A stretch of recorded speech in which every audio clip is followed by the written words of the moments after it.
Hey everyone, welcome to summer school day 3. It's been a great week so far.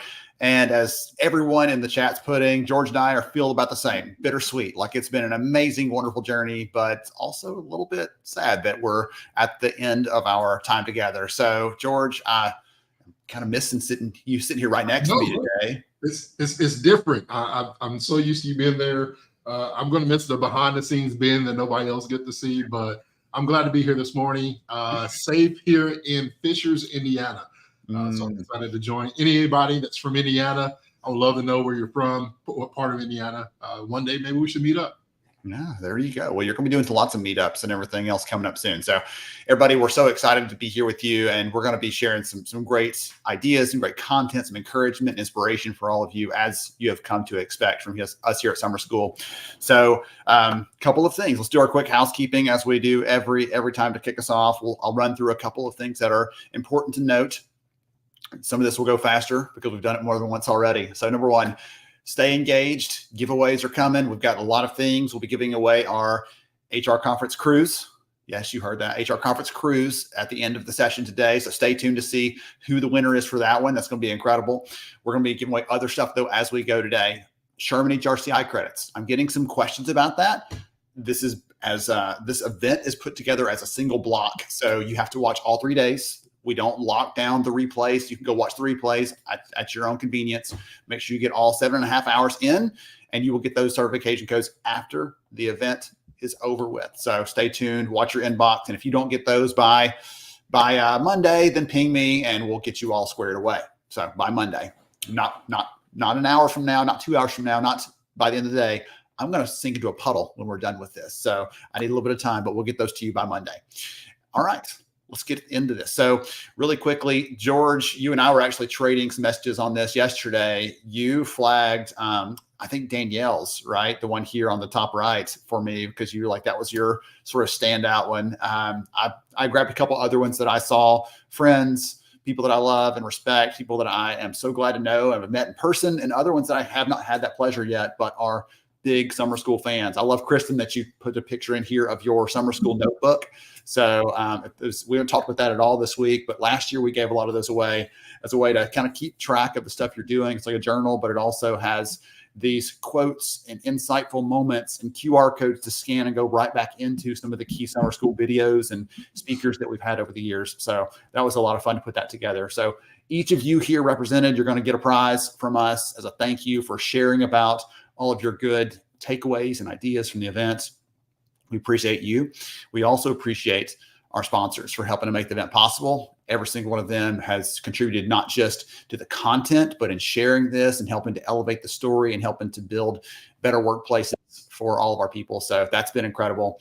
And then a quick shout out as well. I wanted to make sure and do this. I didn't tell them we would, but heads up here. So Alabama SHRM, Mississippi SHRM, Maryland SHRM, and then a couple of other chapters as well have come alongside us, have promoted this to their audiences. So if you are one of those chapter leaders or a state leader, a regional HR council, we're actually doing a sort of scholarship program for those to partner with them and sharing some of that revenue back with them to support them, because we know the important work that they're all doing. So it's a ton of fun, a lot of value they're adding, and we appreciate them for helping to support summer school. My good friend Caitlin Sampson at Alabama SHRM was like, summer school all the way. She was trying to do everything she could to help us to be successful. And I appreciate her and all the rest of you that are doing that hard work. Okay. We'll talk for one more minute, George. And I'm going to let you talk about this next one. How about that? You know what's funny? So we got a lot of people in there wondering if we just switched shirts yesterday. So true story. I don't like to match people as much as possible. I like to be opposite. So whenever I come to Ben's house, I have like 4 options, and I got to see what he has on first before I put on the shirt. So I always have a shirt before the shirt. So no, we didn't switch shirts, but he is wearing a great shirt, and this is our shirt for this year. But this announcement, I'm excited. In the 2 weeks, we have several people that have already signed up, and I also want to make sure that if you've emailed me, we kind of put out a little teaser there a few weeks ago on an email for SHRM Meetup. We're going to be partnering with iSolve. They're going to be coming together. Whenever I connect with iSolve, there is going to be a party to be had. And it's going to be Monday, right after the show is ending. Monday there, near on the campus. You're going to get all these details if you click the link. It's Going to be very simple, but we're going to have a good time. We're going to have free drinks from 4:30 to 6:30, and just get good time to take some pictures. We're going to have some giveaways. I think we're maybe have some shirts. I'll bring some books and give away a few of my books as well to you. But the most important thing is I want to make sure I take a picture with all of our HR Summer School alumni for there. So if you're going to be at SHRM conference here in the 2 weeks, I'll be there the 23rd and the 24th. We'd love to connect with you. All right, perfect. And Aisha just asked the question. I'm going to take the next one, and then we're going to do our Unity Award presentation. So Aisha and others that were like, hey, I love the summer school shirts. I'd love to know where to get those. There's a link at the summer school website, like at the bottom there in the green section. You can go and get those. We'll post it in the chat again today a few times because we did it yesterday because the question came up. So all the summer school shirts, the ones we designed that have come from ideas from all of you. I want to go back to the one we did in 2021 and redo that one again for next year maybe, because it was we took the list of everyone who signed up for the event. We did a tag cloud of all the first names of every attendee. So if you look at it, it says HR on it. If you look close, you might spot your name in there somewhere. So we did that one. And I want to come back and do that one again because it's a lot of fun. And it's kind of one of those things you see, you're like, oh, that's neat. As you get closer, you're like, oh, what is that? And it's a good conversation starter when you're out at an event. So that's how you can get those. All right, George, I'm pumped about this. I'm ready. So we're going to do this Unity Award presentation, share a quick video on this and give some kudos to someone in the community who's won this award and someone who we love and appreciate. And any other words to share? Like, you're the first one to actually give one of these awards. So like, this is your idea more than mine. Anything else you want to kick out there is why we're doing this? Yeah, I think, Ben, it goes back to 2020 when HR Summer School started off. We kicked it off, and you kicked it off very genuinely in remembrance and dedication to your good friend, Chris Fields. And that unity that you brought together that year in such a chaotic time, not just with the pandemic, but we're talking about the unrest, injustice, and things of that nature. There's a lot of separation and confusion for a lot of us. And what you did there touched my heart. And that's really the root. It wasn't just speaking to HR Summer School. I was like, man, I want to be a part of this forever. It was just knowing your heart, Ben, and bringing that to you as the first winner of the Unity Award. It was something that was beyond earth. And so I did bring a pair of shoes because people have been asking. And I had these, I didn't show these, but these are out of this world. These are Nike Mars. So I have some moon landings, and these are Mars shoes. And I bring this up for the winner today, thinking about him, because his dress outfits are out of this world. It's from another planet. His characteristics, his joy, his charisma, and he exemplifies what it means to unify people. So without further ado, these special shoes, custom made, will be delivered again to in SHRM. So maybe at the meetup, we'll do another video as well, showing these great shoes to this winner in this video clip.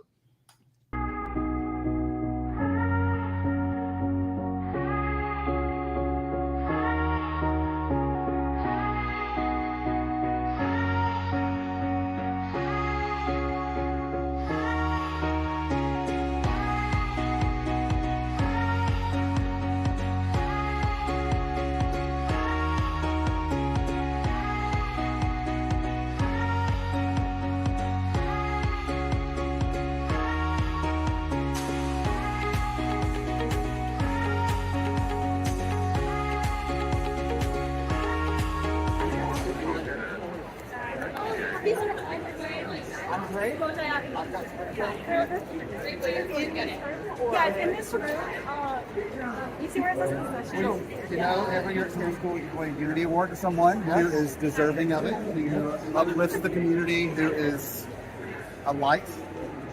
And so, George Rogers designed a special custom set of shoes. If I can get them out of the box. No. Just for you, as the recipient of our 2024.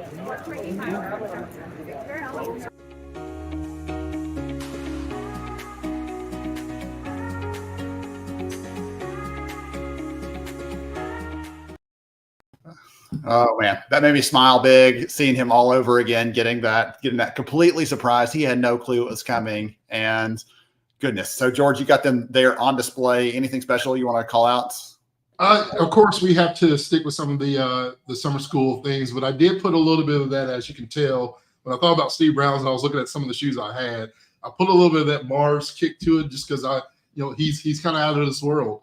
If you ever met him, I can't wait for his hug because I heard the hugs are out of this world. But yeah, we got the HR Summer School on the back for him as well. And yeah, congratulations, Steve, my friend. I'm excited to give these to you and receive the out of this world hug as well. Perfect. Awesome. Well, we're so proud and thankful for the work he does, inspiring, lifting others up, all of those good things. He did it this week for all of us with his session here at Summer School, and he's been active all week, like cheering people on and bringing those good insights. So appreciate you, Steve. And all right, I think we're good. Like that was our quick intro, quick opening. And I'm so excited because our first speaker today was also one of our first year speakers at HR Summer School. He and I had never had the chance to meet at this time. I don't think it was still a distance relationship. But Matt Burns is someone that I highly respect. He has done a lot of creative, innovative things in the space as an HR leader, and now serving HR leaders with some creative things. So we're going to talk about this big idea today. The theme for the day was like a new model of HR, really thinking about how HR is different today than it used to be. It's not just about compliance, not just about saying no, it's not just about avoiding risk. It's about how can we do something a little bit creative, a little bit different, a little bit edgy potentially, that's going to lead to some incredible outsized results. And I'm so excited because Matt's the perfect person to bring that to us. So let's get out of the way and hear from Matt Burns on the new model for HR. Welcome back to the last day of summer school this year. It has been an incredible week. So much good stuff shared, good ideas, inspiration, encouragement for all of us. And I have my good friend Matt Burns here with me. We're going to kick off the last day and talk about the importance of rethinking how we do HR, kind of a new model, if you will. And when I think about people who are innovators in the space, there are lots of them, and Matt is definitely one on the top of that list. Someone I highly appreciate and respect, like building you up really high here, Matt. So I'm terrified. Glad to have you here with me and looking forward to the conversation. Before we get to some of the fun stuff we're going to talk about, tell the audience more about who you are and what you do, please. I mean, you built me up so high. I feel like I can't sell myself that well. There's nothing you can say that's going to, yeah. Right? Well, I'll try. My name is Matt Burns. I spent 20 years in the corporate world. 15 of those were in HR, 5 as an executive. And I cut my teeth using technology and the human experience to create really cool organizational cultures. I then went on to be a consultant and tried my hand at a couple of different iterations of that. Then we did a VR conference together in the early days of the pandemic. And then about 9 months ago, went off and launched Atlas Copilot, an AI platform for HR professionals. Tremendous. I'm excited to talk about this because that Atlas will come into the conversation later on, but we're going to talk about the importance of redesigning, rethinking some of the things that we've always done. And again, you and I both have that experience of being in HR, doing the work. And I think about the way that I was trained in it, like a lot of the actual education around it was like very risk averse, compliance heavy, focus on all the negative things, that is try to avoid those. And I would argue that today you're going to get outpaced, you're going to get out competed, whatever the right term is, by the other companies out there, if that's the only thing you're doing on the HR side. Do you think that's fair? I think it was fair 20 years ago. I think organizations that look at HR as a compliance metric or as a cost center are missing an opportunity to look at the bigger picture. I think you have to look at a couple different factors. So I think it's a different time. We're in 2024. The demographics in North America and Western Europe and most of Asia are such that every single day, more people leave the workplace than join it. And that's going to be the way it is for the next 15 years. So the workforce, which is very, very tight in very specific areas right now, is going to become more tight in more areas as our complex organizations become even more complex with AI and machine learning and a whole bunch of other great things that are going to come into play, but that require different skills than what got us to this point. So I think when we start from that perspective, looking at an employee as a cost is a really short-sighted perspective, because it then doesn't factor in things like the amount of time and energy or resources that you invest in an employee and what the potential payback for that could be. Because if you have an asset of any kind, you want to invest in that asset, and employees are probably your most valuable asset. So when I hear organizations talk about we need to cut training programs, we need to cut the corner on our employee experience, I'm starting to ask myself, are they doing even the responsible thing for the business? Now, it would be different if we had a market where we were flush with talent and we had 10 people applying for every single job. Supply and demand economic terms would change behavior, but we're operating like it's 1980, even though it's 2024, and the world has shifted. And then you layer on top of that all the technological innovations. You have more access to more information than ever before. And with artificial intelligence, you have the power to synthesize it, curate it, and tell really compelling stories in a way that would have required you to get IBM Watson or a data engineering team to help you with it. But now I can use it with a very basic platform. So it's I think a really exciting time. I think really interesting time for HR professionals and organizations. And I mean, I always have thought of technology as the catalyst for change, and no time like now to have that conversation. Yeah, that's one of the big things. So in 2020, you were one of our first speakers on Summer School that year. I fondly remember that experience. One of the other speakers we had that year was a professor at Cornell talking about how he teaches the next generation of HR students. And the thing that stuck out for me after all these years is he talked about how, listen, business schools don't teach enough HR schools don't teach enough business. He said, I'm trying to blend those two things together. And he said, technology is a bridge in that helps us tell the business what's important, show them with our data, bring this story to life in a way that's not just I think or I feel, but here's what the actual evidence shows and why we should be making this decision. Just like you were talking a minute ago about some of those things that a company may be making decisions on without using the information as their basis for it, just seems like a good place to cut because it's expensive, or because we don't see the return or the impact tomorrow. So let's remove that or reduce that. And they're ultimately hamstringing themselves, reducing the ability for their people to be their best and serve their customers. All the other good stuff you're talking about there is like a business impacting mechanism. No, I totally agree. And like, I'll age myself here. I'm a really old millennial, and my first coaches were baby boomers, in some cases traditionalists that grew up in a world where cell phones they didn't have in high school or university or even in their 30s. These came out when they were in past middle age, had children. So their context around technology as a mechanism for connection and communication is completely different than somebody who's Gen Z, who grew up with a cell phone in their hand. And therefore, it was really challenging for me as an HR professional in my mid-20s trying to bridge those two thinking, because part of me was like, technology is a vehicle to connect people. It's a vehicle for to disseminate information and to be more inclusive. But talking to some of my contemporaries who were in other generations, they viewed it as an impersonal experience and actually saw it as any introduction of that was counter to culture in some organizations. So it was a very different time and an interesting place, but I still think there's a bit of element in that. There's a bit of truth in that for some people. They feel like pushing people to a bot or an agent is doing a disservice when they get pick up the phone and call somebody. And I think that's true for some cases. I think there's some situations you want to have a face-to-face interface. I think about things in the extreme examples, like investigations. You want to talk to somebody. You don't want to message that into a chatbot. You may want to file a concern, but you want to have a conversation with somebody about this. You want to have a conversation with somebody as you're going to hire them into the organization. You probably don't want it to be entirely asynchronous through a chatbot to hire people. So there are some really interesting and important moments in someone's life cycle with an organization, their employee experience, as it were. And there's lots of experiences that frankly are more transactional, where the vast majority of employees would feel much better with convenience and availability and to use an app or a web-based form and to communicate through an AI application or a chatbot to get more transactional things done, like change my address or update my last name, or I just moved to another part of the country, so I need my tax information updated. So there's various transactional tasks that are compliance oriented and have to happen. So therefore technology actually is better from a tracking and auditing perspective than trying to give it to somebody with a spreadsheet. But then there are some things where you want to have people being in the interface. And I've always thought of technology as, how do we create more space in the schedule of people leaders, including HR, to interface with actual people, to build relationships, build influence. HR is one of the toughest jobs in an organization, Ben, because we never have the hammer. We always have to use influence because we don't usually carry a budget. We don't usually carry the final decision. And where some HR professionals unfortunately lean because of that dynamic is they lean on policy and regulation as their hammer.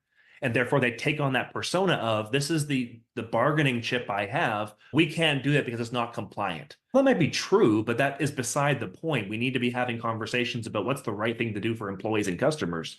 And hopefully that's also compliant. So like we have to find the balance in those two things. But I feel like if we spent more time interfacing with people and building some of these skills that are challenging, don't get me wrong, I made a lot of mistakes, Ben, early in my years. I read a lot of Dave Ulrich books about how to manage stakeholders. I read a lot of William Ury, Getting Past No and Getting to Yes, learning how to find interest-based negotiation versus winning and losing and all that kind of fun stuff.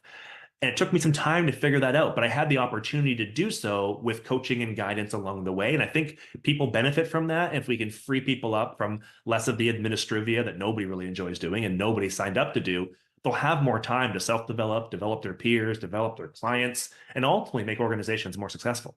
That's like a masterclass right there, and the value that AI brings. Because when I talk about it, the way I make it very plain for the audience, like, okay, show of hands, how many of you got into HR because you love like managing processes, going through and reconciling these two different sets of data and making sure they all line up together, or having to look through 400 pages of stuff, 400 lines of text to figure out like the 3 things that are errors. None of us did for that reason. That's an chasing stakeholders for signatures on forms. Oh, goodness.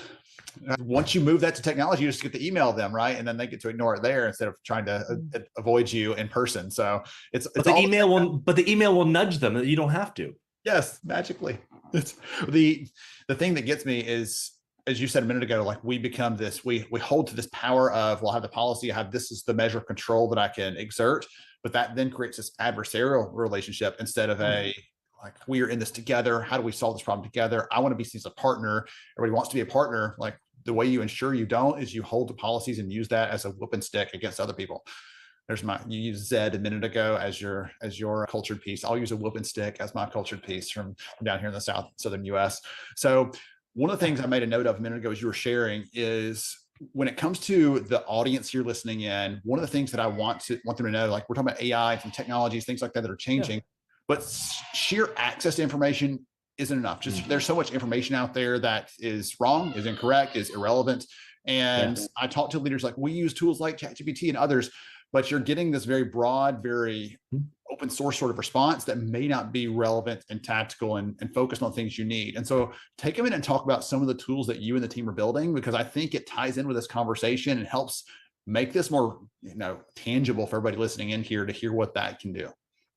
Well, let's speak in general terms first. So I was the HR executive that was never a deep technical expert. I was never the person that could quote legislation or a certain act of an Employment Relations Act or a collective agreement provision, but I was the person that you wanted to interface with a key stakeholder. You wanted to interface with a CEO or a board member, a member of the media, maybe a union leader, because I was able to, because of training and coaching along the way, be the messenger for complex and oftentimes very challenging conversations. And to be able to condense that and to have so in a productive two-way way, and always from an interest-based position once I got that development in my career. And that required information, but it required me to synthesize information, go to 5 or 6 different stakeholders, understand interests, understand some of the broader conditions around individual stakeholders or some of the broader strategic imperatives. Because in organizations, decisions are complex. They aren't just straight lines between what's the right thing to do. It often involves a whole bunch of other things involving stakeholder management. You're managing finances, you're managing cash flow, you're managing customer perception, you're managing your employees. Like there's a whole bunch of different stakeholders that oftentimes can have interests that are not always aligned. So from that perspective, having a tool in your hand that's able to pull information from literally thousands of sources and to be able to bring it together on your phone or on your desktop to help you with ideation, to help you with problem solving, to help reinforce concepts that just require practice and repetition and iteration. Our brains can only hold so much information, and we're being asked to hold more and more and more information. And I don't know about you, but mine's starting to overflow. So the ability to have quick recall of complex topics is super useful. At the same time, to your point, you can't rely upon sources like ChatGPT because unfortunately they're training their large language models on a really broad set of knowledge, because they're not trying to specifically solve HR problems. They're trying to solve synthesizing issues across the entirety of all of the internet information. I don't even know how they even begin the day tackling that challenge.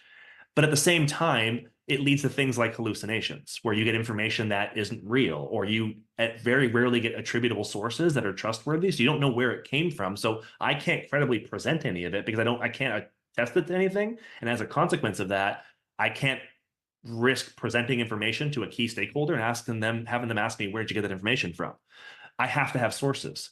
So when we started thinking about technology, we started from that HR lens. What information should we be looking at through large language models? Let's develop a curated knowledge set of trusted sources that are evidence-based, that are respected and credible. And let's make sure it's a high quality level of content, because respectfully, I enjoy a meme like everybody else, But I'm looking for business information. I want detailed information. I want research. I want case studies. I want the best practices from the best leaders in the world. I want to know what Dave Ulrich thinks. I want to know what Marshall Goldsmith thinks. I want to know what Amy Edmondson thinks about certain things, because they've been doing research for 30, 40, in some cases much longer, and they have that deep knowledge and research.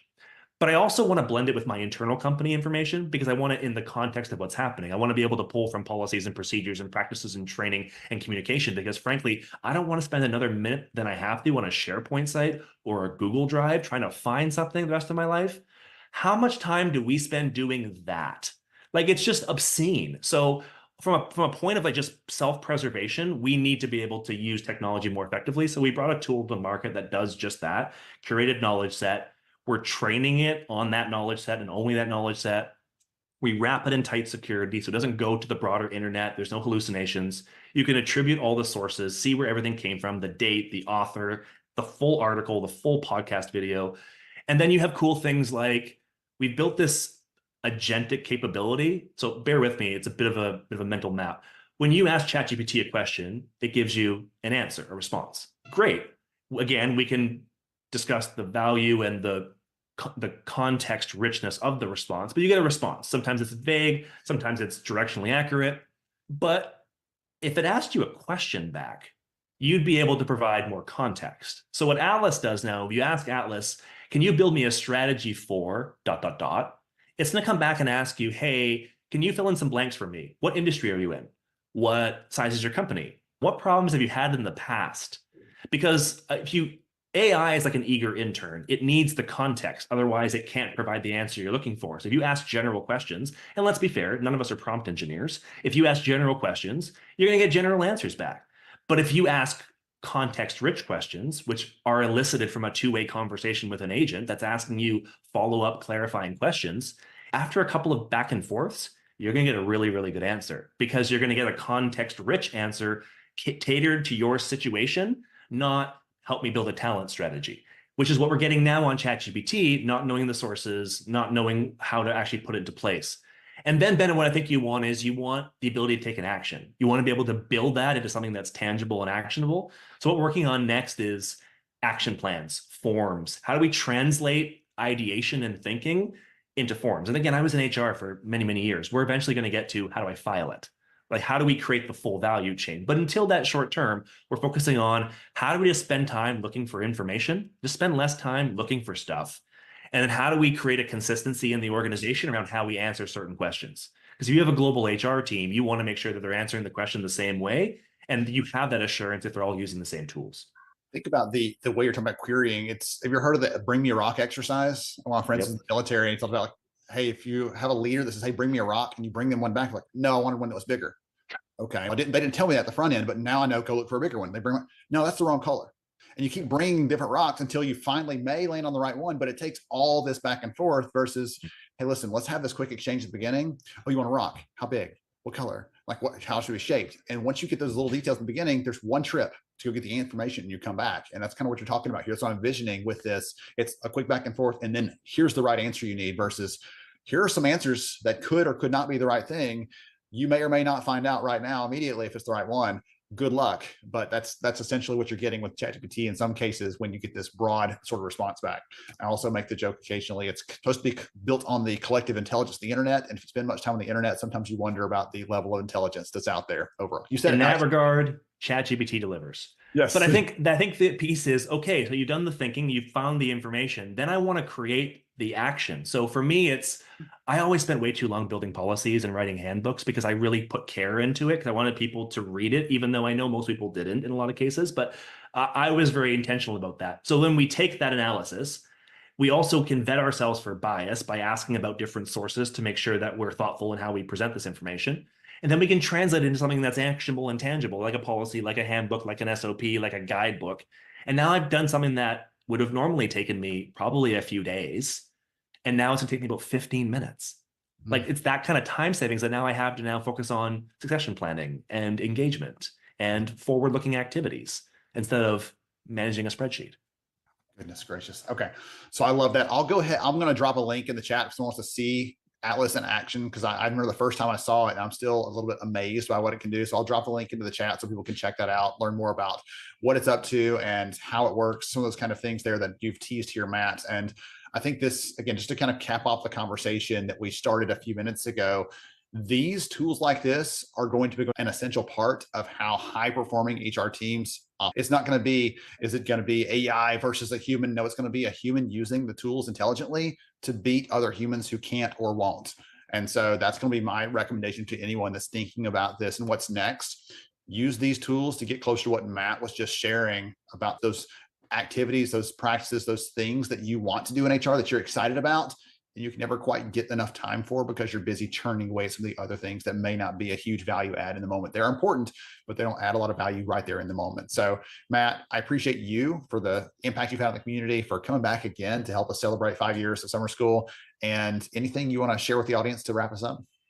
No, just thank you for the work you're doing for the community. It's so appreciated when you have a chance to come together, and look forward to talking again real soon. Tremendous. Awesome. To everybody else out there, stay tuned for more HR Summer School coming right up. Okay, George. So and you're muted. I had a ton of fun with like the AI conversation for sure, and talking about some of those kind of things. I love the audience. Like everyone's like, tell me more about this stuff. So that was a blast. Thanks again, Matt, and all the good work that you and the team are doing over at Atlas Copilot to help HR leaders like the ones here be better, to find the knowledge faster, to have that impact they want to have, not just do the policies and get stuck in all that busy work of HR, but really having the impact that they want to have. So that's tremendous. Okay, George, anything else you want to add in there? George is hung up. Okay, we're going to go ahead and move on to our next conversation with Sarah Reynolds at HiBob. So we have not talked a lot about hiring this week. Today, we're going to talk about a little bit of hiring, transparency, technology. Those are going to be themes that kind of weave through the day-to-day. Overall, you'll see that come out. And so Sarah is going to talk about the importance of talking about your company and then delivering on that when someone starts with you versus having this weird mismatch there. She's a fun term there that you'll hear from Sarah on that one. So anyway, let's dive into this one with Sarah over at HiBob. They're supporting the event, and we appreciate them for that. Here we go. Welcome back to another session here at Summer School. We are really cruising through day 3, and we are having so much fun learning, growing together, having a chance to connect with each other, and getting inspired about what's next for us. And so today, Sarah Reynolds and I, Sarah's a longtime friend, we're going to be talking about some of the key things we can be doing around hiring, growing our teams, bringing in the best people, all of that good stuff. Sarah, so excited to have you here with us, and excited for the HiBob team for coming alongside Summer School again and being a great partner. Welcome.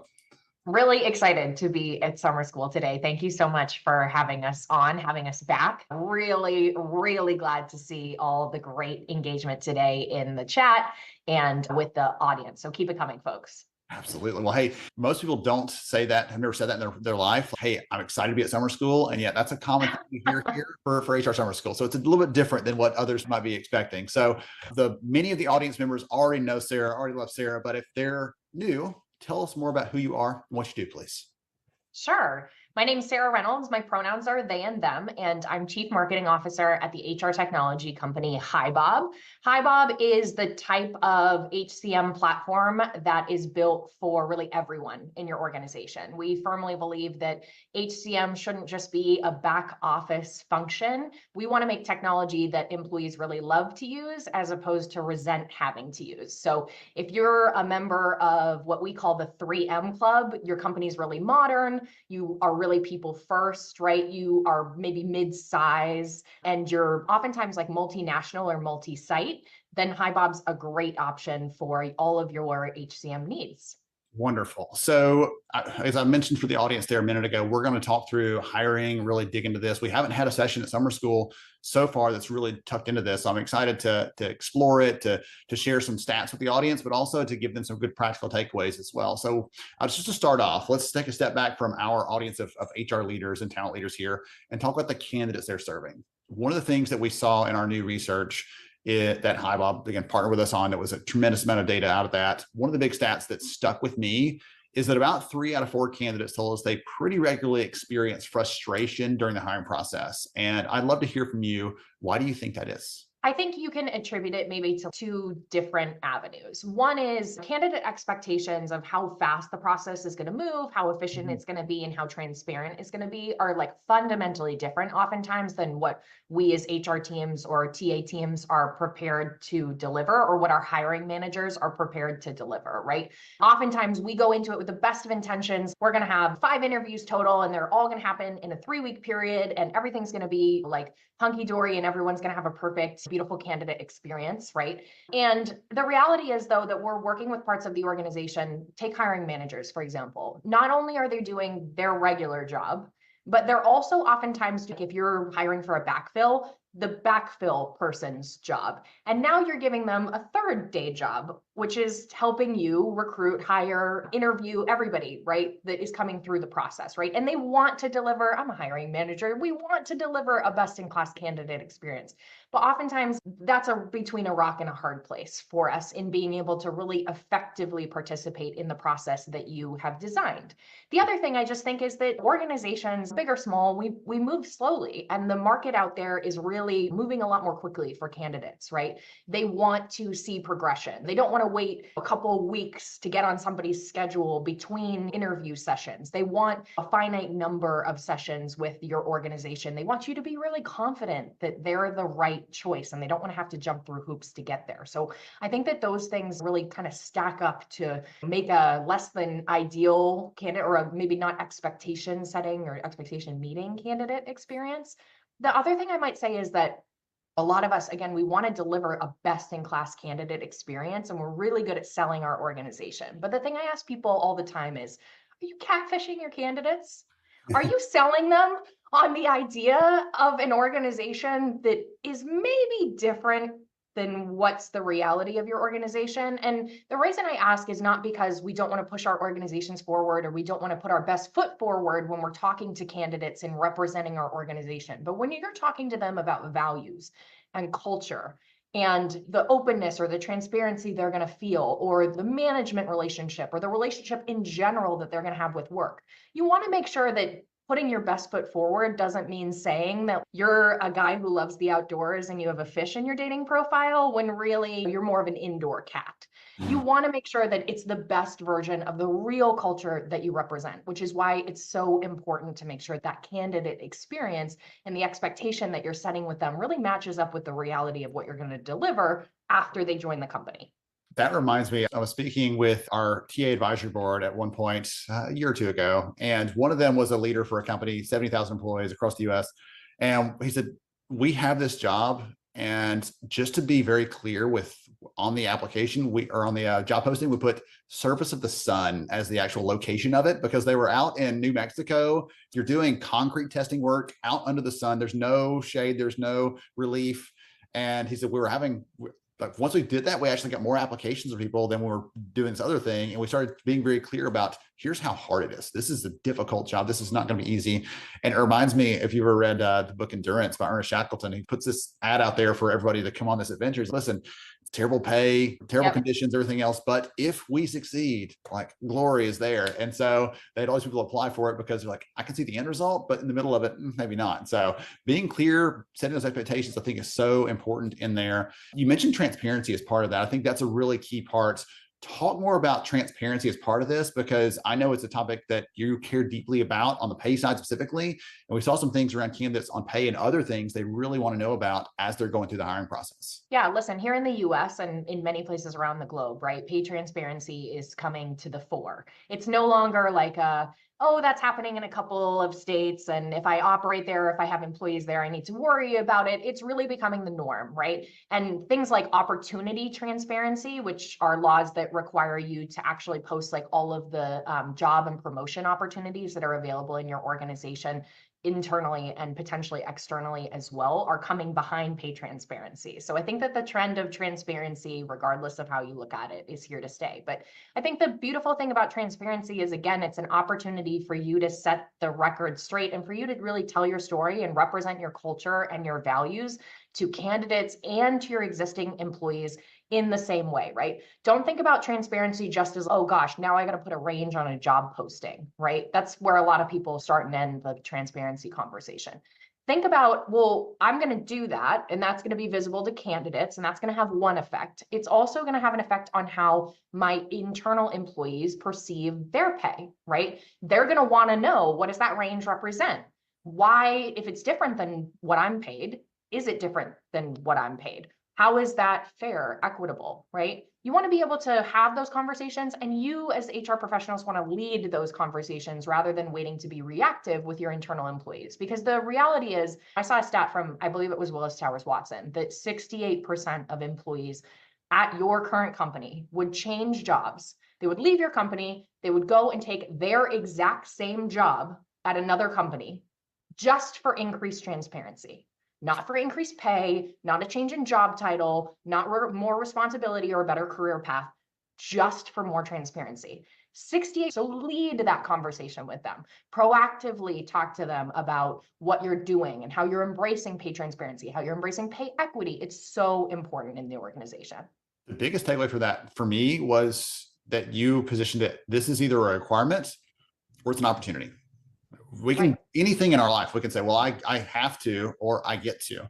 And say, I get to tell people about how well we're paying our employees and how many opportunities they'll have here, or, well, someone's going to make me do it, so I guess I have to. So I think even that little bit of a mindset shift of, think about it that way. You get to tell them about how great your company is. And if it's not great, then make it great and then tell them. Let's get those things in the right order there. That's an encouragement for everyone out there listening, especially if they're like feeling this is put on top of you. Let's change the language a little bit and say, as Sarah said, you have an opportunity to do this and to really connect with candidates on a deeper level. It's not just a job posting with a bunch of must-haves in it. It's here's how we treat people and what we care about. And we would love to treat you that same way as a candidate. Yeah, absolutely. I think I've seen data too that like the perception of pay equity and fairness is more important to candidates and to employees both than actually higher salaries or better benefits packages. So think about the opportunity that you have, again, to tie that into what you believe are your values and how transparency is a part of your culture and why it's so important to you to be talking and answering questions openly about things like pay or promotion, right? It's a tremendous opportunity for you to really change the narrative. Well, you talked earlier about, hey, there are 5 steps in the hiring process and here's what you can expect. That's one of the other things we saw about transparency that candidates care about is I just want to know what's next around the corner when it comes to the hiring process too. There was some data we gathered last year on this because I know that you love stats. Can't remember the actual stat itself, so I'm going to fail myself here. But we gathered some data last year on candidate preferences and screening. And we found that the majority of candidates said, listen, 3 touches is enough. I don't need 4, 5, 6, 7 interviews. Like 3 is enough for me. And if they made less than $50,000 a year, it was more like 2 touches is enough. Don't put them through this giant screening process. Now that changes for things like executive hiring, things like that, or very specialized types of roles potentially. But the highest quality candidates you have in your pipeline are the ones who are going to have the lowest tolerance for that extra 4th, 5th, 6th step. So keeping it short, keeping it down. And as you're tying in there, Sarah, on the transparency side, being clear with them about what to expect there. They may be willing to put it with 4 steps, but not if they expect 2 and you surprise them with, now it's twice as long. So here's what you have to expect. That's not going to end well overall. Yeah, absolutely. I think that's such a great point. You want to make sure that you're communicating upfront what to expect. They want to know, right? Why would you want to participate in a process that's completely murky and gray? Does that leave me with a really good taste in my mouth? Not necessarily. I don't want the surprise. I want to know what I'm expecting. I want to know what I need to do to be successful at your company, right? It's a reflection of your culture. Are you the type of company who sets expectations clearly in the candidate process and therefore sets expectations clearly in the, performance management process? Or are you just, everything changes all the time and it's a mess? I want to join an organization that I feel confident knows what it's doing as the candidate, right? Never mind all the other things that the organization wants to assess for.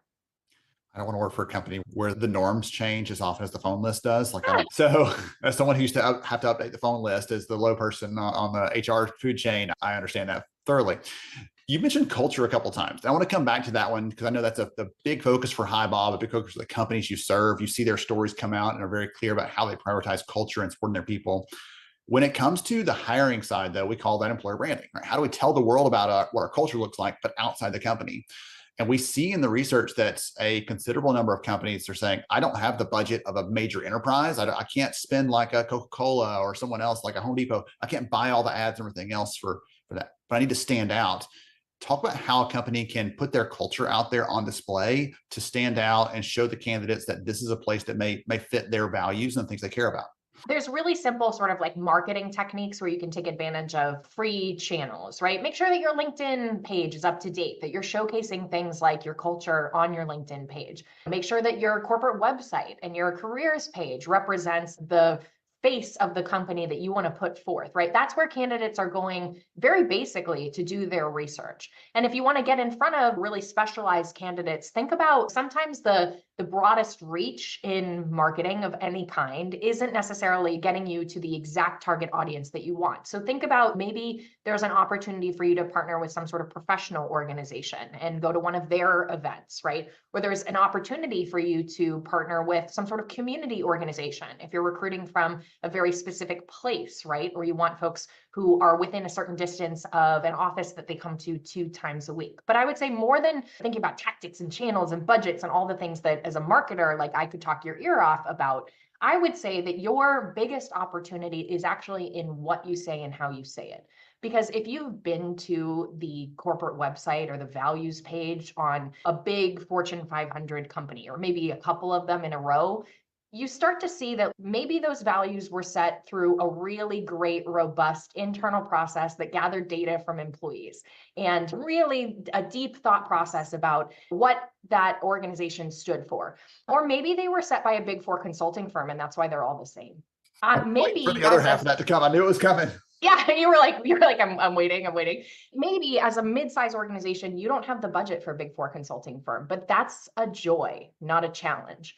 You have the opportunity to sit with your employees, to create a culture committee, to work with your executives and your leaders to say, what are the values? What is our culture? What do we live and breathe? And then you have the opportunity for those to be like really well articulated and really well communicated, not just inside your company, right? You want to make it part of employee recognition. You want to make it part of the performance process. You want to make it part of the language you use in the all hands, everything internally. But it's also part of your employer brand because now you can go out and say, you know what? Values are not just words on a poster in our break room. They're not just consulting language on a website or a pretty slide from HR that we get an update to once a year. These are the things that we really live and breathe. And we think that we can offer you, the candidate, a differentiated experience than the folks for whom maybe the opposite is true, or maybe they don't necessarily see that same sort of rigor in how they think about culture development and culture manifestation in their organization. I love that. I'm thinking as in my head, I'm trying to take us through an arc here for the storyline for this session. We've had a lot of input on the candidate side, how to create that. We've talked about how to start positioning our culture and making it visible and tangible and relatable to candidates out there. And I want to ask one last sort of question before we wrap this one up. I want to talk about how our friends out there think about their hiring needs for the coming year. So many times it's, oh, this rec landed on my desk. Let's fill this position and move from there. There's as much planning as goes into it sometimes. And it would be much more helpful for us if we knew ahead of time and could help our teams plan ahead of time a little bit. So before you answer this question sort of around how we can think through that, I want to ask the audience really quickly, take a second, post in the chat, the hardest job that you have to fill, the job that you're like, oh gosh, I've got to post this job. Last time it was a difficult thing to fill. Post that one. I've seen it. I can't wait to see what sort of answers come in because it'll be across the board, I'm sure. Go post the hardest job you have to fill. And now back to you, Sarah. Sorry. What can we do? How can we do this better? What sort of challenges exist there around planning? All those kind of things. Try to throw that all together in one last bit of the conversation. Yeah, it's summer school, right? Annual planning process for so many of us is here right now, or it's just around the corner. I would give everybody the tip this year, do annual planning differently. Invite yourself to the table at annual planning, because the last thing that you want is to be a reactive organization. Oh gosh, I have all these recs to fill, and what is all this stuff? And why do you need a purple squirrel AI specialist in marketing? When is that the same as the purple squirrel they want in the product team, or is that a help, right? Take the opportunity to invite yourself to the table and talk to your leaders about the language of the business. Talk to them about, I'll give you an example from HiBob actually. Talk to them about the annual growth target, the sales target for next year. How big is it? How big is it compared to this year, right? How many reps, quota carriers, would you need to fill that target? Okay, where do you want to hire them? What geos, what locations, right? What's the average hiring, the time to fill for those locations? What's the notice period for those locations? How long does it really take to land a candidate if you're hiring in, I don't know, Germany or the UK versus you're hiring in the US? Look at the data that you have available to you. You have this stuff if you've done that hiring before, right? Or you can look up some of the legal complications that come into play around things like notice periods, right? Figure out how far back you'd have to get started to think about, I got to fill this many headcount of this many sales folks to meet our quota, to meet our revenue plan. It's got to be in this geos. It's got to be with these levels of seniority, and come back to your business leaders and say, it's June. I love that we're getting started now. We need to start hiring. If we think that we're going to have somebody in Q1 at all in Germany, we got to start now. You got to give me the budget now. You got to open the rec now. You got to give me the recruitment marketing dollars now. We got to start this now, right? And do that on a global scale. It's not just the sales plan that you want to look at, but it's a good sort of way of thinking about how many quota carriers can your team really hire that many people all at the same time in all those different places. But think about how that applies to other departments as well. You have a great strategic project in marketing. You want to adopt all this AI technology. You want to maybe add AI to your own product. Okay, well, where are we going to find the people who know how to do that? And how long is that going to take? And what's that going to cost? And have you really thought about, do you need new people, or can you train the people internally? Because AI is new for all of us, right? Do we really need an AI scientist with a big pay premium, or do we need to upscale somebody internally to be able to help us because they have the aptitude and the desire to make that step in their career? You in HR have so many great insights that your business leaders, and I'm a business leader, I don't have them. I need your help. I really want your help in the annual planning process. So I challenge everybody on the call today to show up and offer that help. And you're not always going to find a business leader across the table from you like me who says, yes, please come play in my sandbox. Please come help me along with this. But I guarantee you there's going to be at least one or two in your organization for whom you can radically change the preparedness that they're going to have going into next year. Yes.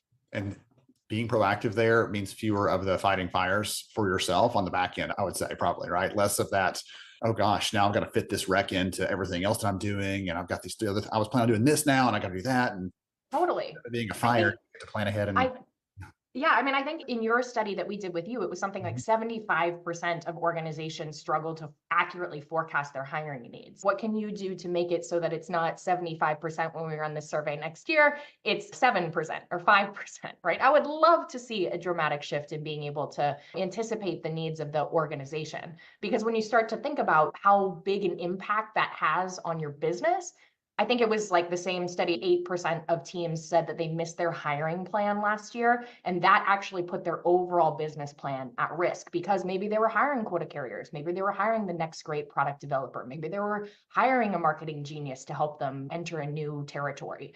That's a huge responsibility that your team has. And again, it's a huge opportunity for you to say, okay, let's do this differently. Let's try a different approach and let's see if we can be better business partners to the organization. all right, so I've taken a bunch of my own notes over here. If they're this, I've got some good takeaways, good ideas from this, and I know everybody else has as well. If they want to know more about Bob, what the team is doing, how you're helping employers to solve some of these kinds of problems, what's the best way for them to connect? If you want to say hi to Bob, and we would love you to, please visit us at hibob.com or find us on social. You can also say hi to me on LinkedIn or on the artist formerly known as Twitter, where I tweet at FairPayMonster. All right, wonderful. Thank you, Sarah, so much for your encouragement here, for your excitement about this, for helping all of these employers out there, all of our friends in the space to do a better job of communicating with candidates, being transparent and connecting through their culture. I appreciate you for joining us.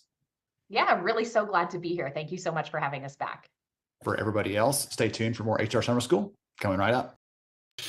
All right. That was such a blast, Sarah. Appreciate you. I saw you in the chat there, chiming in, sharing stats, encouraging people, giving some extra commentary, which I always appreciate. So thank you so much. All right. We're going to go like right into this next one. Great session. So much good stuff there. And I said that's like super fast chipmunk speed, like, hey, drop the hardest job to fill. And y'all are like posting like crazy in there. So that was awesome. Thank y'all so much for chiming in, for sharing, for being a part of this. I'm grabbing a bunch of people for winners. We have not given away any copies of my most recent book, which is all about recruiting and retention. So I was going to give away a bunch of those based on some of the comments there in that session. Thank you again, Sarah. Appreciate you. Appreciate you, HiBob. And we're going to go on to our next conversation with Heidi Perloff. So Heidi is over at Estee Lauder. She is a superstar. I love her perspective on things, and she just brings an energy to the conversation you're going to appreciate. Stay tuned, hang tight, hang onto your seat. Here we go with Heidi. We're so glad you're here with us at Summer School, getting all of your knowledge, your ideas, your inspiration for the year ahead, all the good things that you need. I am really excited to be here with Heidi Perloff because we're going to talk about making mistakes. We're going to talk about the importance of the work we get to do every day. And Heidi is someone that I admire and appreciate. Love to hear from her. And she was on the podcast recently. The name's familiar. And we're coming back with some more good stuff. So Heidi, welcome. Glad to have you. Thank you. It's really great to be here. Absolutely. Hey, it's going to be a ton of fun. I always get excited to chat with you because you give me some new idea for the audience's benefit. Like, I'll plan on talking about this, then it takes this wild turn and it ends up being incredible. So maybe we'll get some more of that today. We'll see. So before we get to some of the fun stuff we're going to be chatting about, would you take a minute and tell the audience more about who you are and what you do, please? Sure. So when I talk about who I am and what I do, of course, professionally, I'm an HR leader who has played a lot of different roles in the HR space. Currently, the Senior Vice President of Global HR Strategic Initiatives and Delivery Solutions at the Estee Lauder companies, although these days heavily focused on digital solutions, as you can imagine. But I'd be remiss if I just talked about my professional life. As, I've got a personal side as well. And we talk about balance. There is no such thing as balance. I'm not even sure that there's a thing as harmonization. But personally, I'm a wife, I'm a mother, I'm an avid hiker, I'm a bicyclist, I'm a kayaker, I'm a baker. But there are also a lot of things that I do in my life that cross both worlds. I'm a coach, I'm a cheerleader, I'm an advisor for my kids, my husband, my friends, my work colleagues, my team members. Don't know if it's because I'm in HR, but here we are. There we go. You were actually telling me you got this really amazing hike coming up somewhere in Italy. Is that right? Yes, going with friends of ours to the Dolomites for a week following a trip we did last year, hiking the Salcantay Trail in Peru. I was hesitant last year to go, but it was so great. We all said, where are we going next year? And we chose Italy. There you go. Also, well, we wish you well on that. Hopefully all goes well and you get to come back with some great stories. Maybe a couple, I don't know if there's insects there, like bug bites and good stories. It's probably a good trade-off there. So wonderful. Excellent. So just to kind of kick us off and start the conversation, I'd love to just give you a really broad softball question. What do you enjoy about working in HR?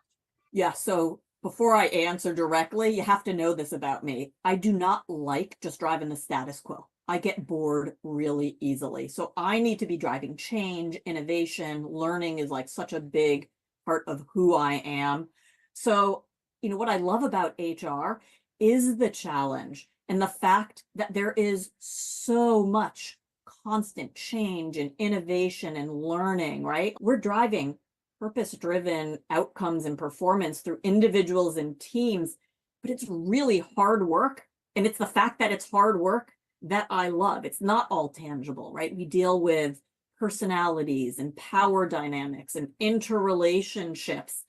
I always like to say, when I'm talking to people who start getting frustrated about the situation they're in or the people they're working with, I'm like, yeah, but for people, everything would be great, right?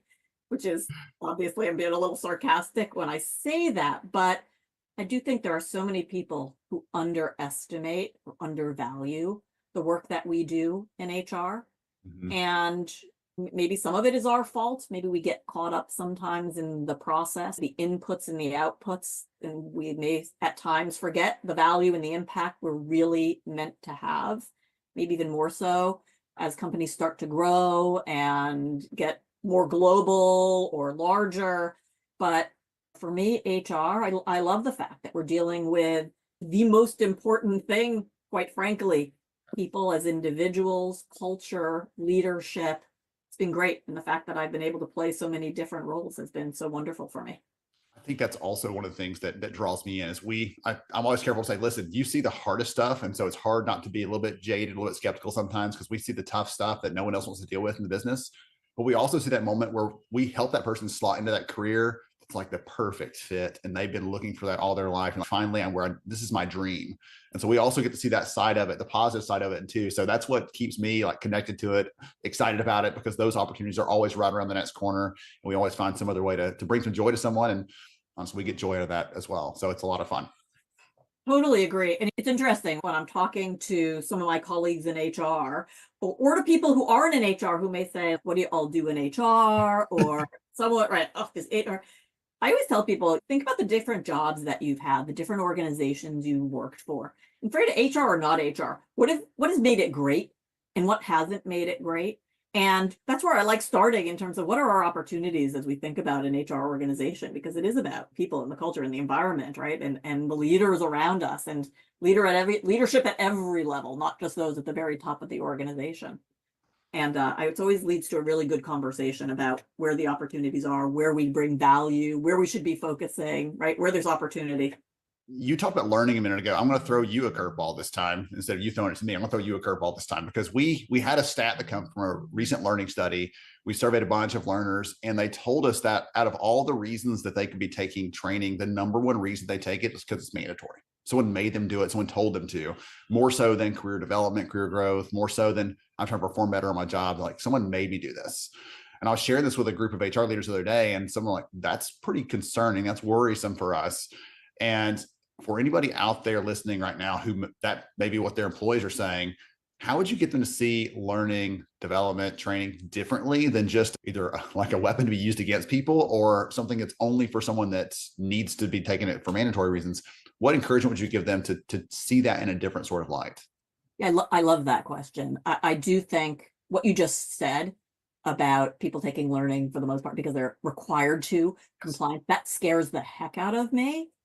Especially in this day and age, because things are changing so fast. We can't know everything. We don't know everything anymore. I even look at how I was taught when I was in school. We were taught facts. And I remember, when I had kids who were just starting school and going in for the, parent teacher night at the beginning of the year where they start talking about like, here's the curriculum and what we're doing. And they weren't teaching facts anymore. They were just teaching you how to learn and how to continue because the facts are changing daily. And so where do you go and how do you learn and how do you get that? And one of the things that really stuck out for me, and I think is really important here as well, is a lot of people associate learning with taking a class or a course. And that is such a small piece of it. That helps open your eyes to like what's out there, to the possibility, etc. But learning is, for me, as much about interaction, about doing, about experiencing, about failure, quite frankly, because to me, my biggest learning moments when I think about it have been about where I failed, where I haven't been successful. I've been forced to learn, right? But I think we just have to frame for people what that means because it has to be a part of who we are if we're growing as individuals. And of course, it's true and applies into our careers and our work and the value and impact that we're able to have now and in the future. Okay. Thank you for letting me throw that one at you. Because that just popped up as you were saying learning. Hold on a second. I want to get your take on that. I love the idea of content. I've often talked about like the different flavors of how we learn, like experiential, hands-on. Let me try it. Even if I fail, let me learn from that.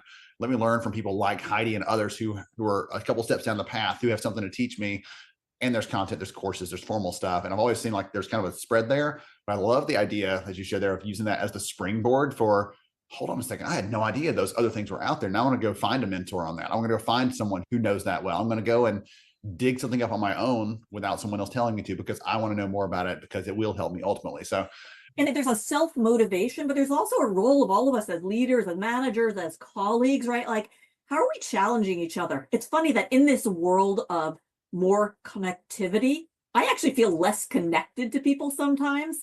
And think about those days, and I actually try to create this with my teams. They may or may not like it, right? But when do we come together to actually take a step back and say, well, can we just assess where we are and start to do some next horizon thinking and start to take us out of our comfort zones and to create that safe space where we can ask questions and we all admit, I don't really know. Okay, how do we, especially in this day and age, there's so many, you've got Google, you've got generative AI, we've got all these opportunities to go in and even start that process, right? But what's that role that we all play? It's not just the learning department in the organization, right? The HR organization, we all play a role in this. Yes. Yeah. all of us have some responsibility for that. That was one of the things I learned early in my career. I was on the board for our local HR chapter and was helping. I was honestly super introverted, so I'm helping out with like the website because that's pretty easy. And if someone needs something, they can come ask me instead of me having to go ask them. And someone's like, "Hey, I was reading some of the stuff you're writing. I want you to speak at our upcoming workshop." Like, no, that's okay. I'm good. She's like, "I'll put you on the agenda, so you might want to get ready." She forced me out of that comfort zone, but it was one of those things that for 15 years now, I've loved speaking, loved the chance to take a stage because I'm giving some encouragement to somebody else, but I would have never done it if she hadn't pushed me a little bit. As you're saying there, some of those situations we're in, some of the people we're around, they push us a little bit. I want to go back to what you shared a minute ago. You talked about failures and mistakes as a learning opportunity. Talk about that more deeply, if you don't mind, about how that's fit into your overall career arc and where you've come from. It's like the hero's journey for Heidi. Talk about that a little bit, because I think that's an important lesson for the audience to hear. Well, sadly, I feel like people don't talk about this very often, but I've had a lot of failures, mistakes, been taken out of my comfort zone, right? Many times in my career and in my life. And sometimes I feel like I'm the only one, but then I start speaking about it. And suddenly when you start speaking about your own failures, I feel like it becomes a safe place for other people to start sharing their failures. So I could go down a whole list that even starts with at the very beginning of my career. I, in school, was very good at math. And this question of what do you do when you're good at math? So I went to university to get a degree in mathematical sciences, engineering, right, economics. And I wasn't sure what to do with my life. I didn't want to be a math teacher, but someone had said to me, "Oh," sent me an article about actuaries, and like I could be an actuary. And at the time it said it was low stress, high pay, great for people who have that analytical mind. And so I started focusing my studies and my aspirations around becoming an actuary. And one of my first jobs out of school was in the actuarial field. And within 3 weeks, I realized I had made a mistake, a big mistake. And what do you do in that moment with everything, your whole life and everything that you've geared, your mindset, everything has gotten you to this part? It's a very scary realization, but I'm so pleased that I at least had the courage and the willingness to say, okay, I was angry, I was sad, I was scared. I let myself do that for a moment. And then I said, okay, pick yourself up. You got a lifetime ahead of you. You can go down the path of being miserable or look for something else. And that's what I did. And here I am in HR, which is, I actually got here through the fact that I had some actuarial experience. I went on to do some pension work in a consulting firm and then kind of led to there. But there's one example, even with I would say a failure and a mistake I had made on decisions I had made. I think anyone listening to you talk for 2 minutes realizes that actuary probably isn't a fit. Early on, you don't know enough, but hearing you and hearing your passion and see this again, hearing how you're talking about these things, wait a minute. No, you like the dynamic nature of some of the things you're doing in HR, like those kind of things don't exactly fit with the workload of an actuary. But early on, you don't know enough to know that, even as someone's like, oh, here you have a proclivity for math, go in this direction. And you're like, no, the math thing maybe helped me later on be good at something, but that's not the direction that should steer me. And it's hard to know that in the moment. So I love that. Exactly. And I'm thinking about what you said about being asked to speak, right? And at the time you were like, oh my God, no. Yes. So I remember once I had kind of shifted my career trajectory and was, in the HR space. And I remember working for a large company and I was asked to speak. And it was my boss put me in a pretty safe situation. I wasn't speaking in front of tons of people with the CEO in the room. It was a vendor presentation and we needed to share some information, set the context. And it was really the first time I had done public speaking. And also something that I said, I was a math person. I was in my head all the time, right? I wasn't out there. And I remember getting up there and in my head, I could feel myself physically shaking. I remember my heart pounding and I got through. I don't even remember what I had said. And I was thinking, wow, I probably totally messed this up. Who knows and afterwards, I remember my boss coming up saying, wow, like you're a natural. You were really great at that. And I remember thinking like right there, wow, like I have a big opportunity here to learn because I knew that I could do so much better. But actually took that moment, which on the at least maybe my boss was just being nice to me, but I took that as a challenge and an opportunity to really learn and get better. And I fast forward many years where a few years ago, you may have heard this story before, but I was contacted by a university asking if I could come speak to their business school in about HR and in the HR space. And I heard 15 minutes. And so I was like, I could do that. Yeah, that's great. Followed by Q&A.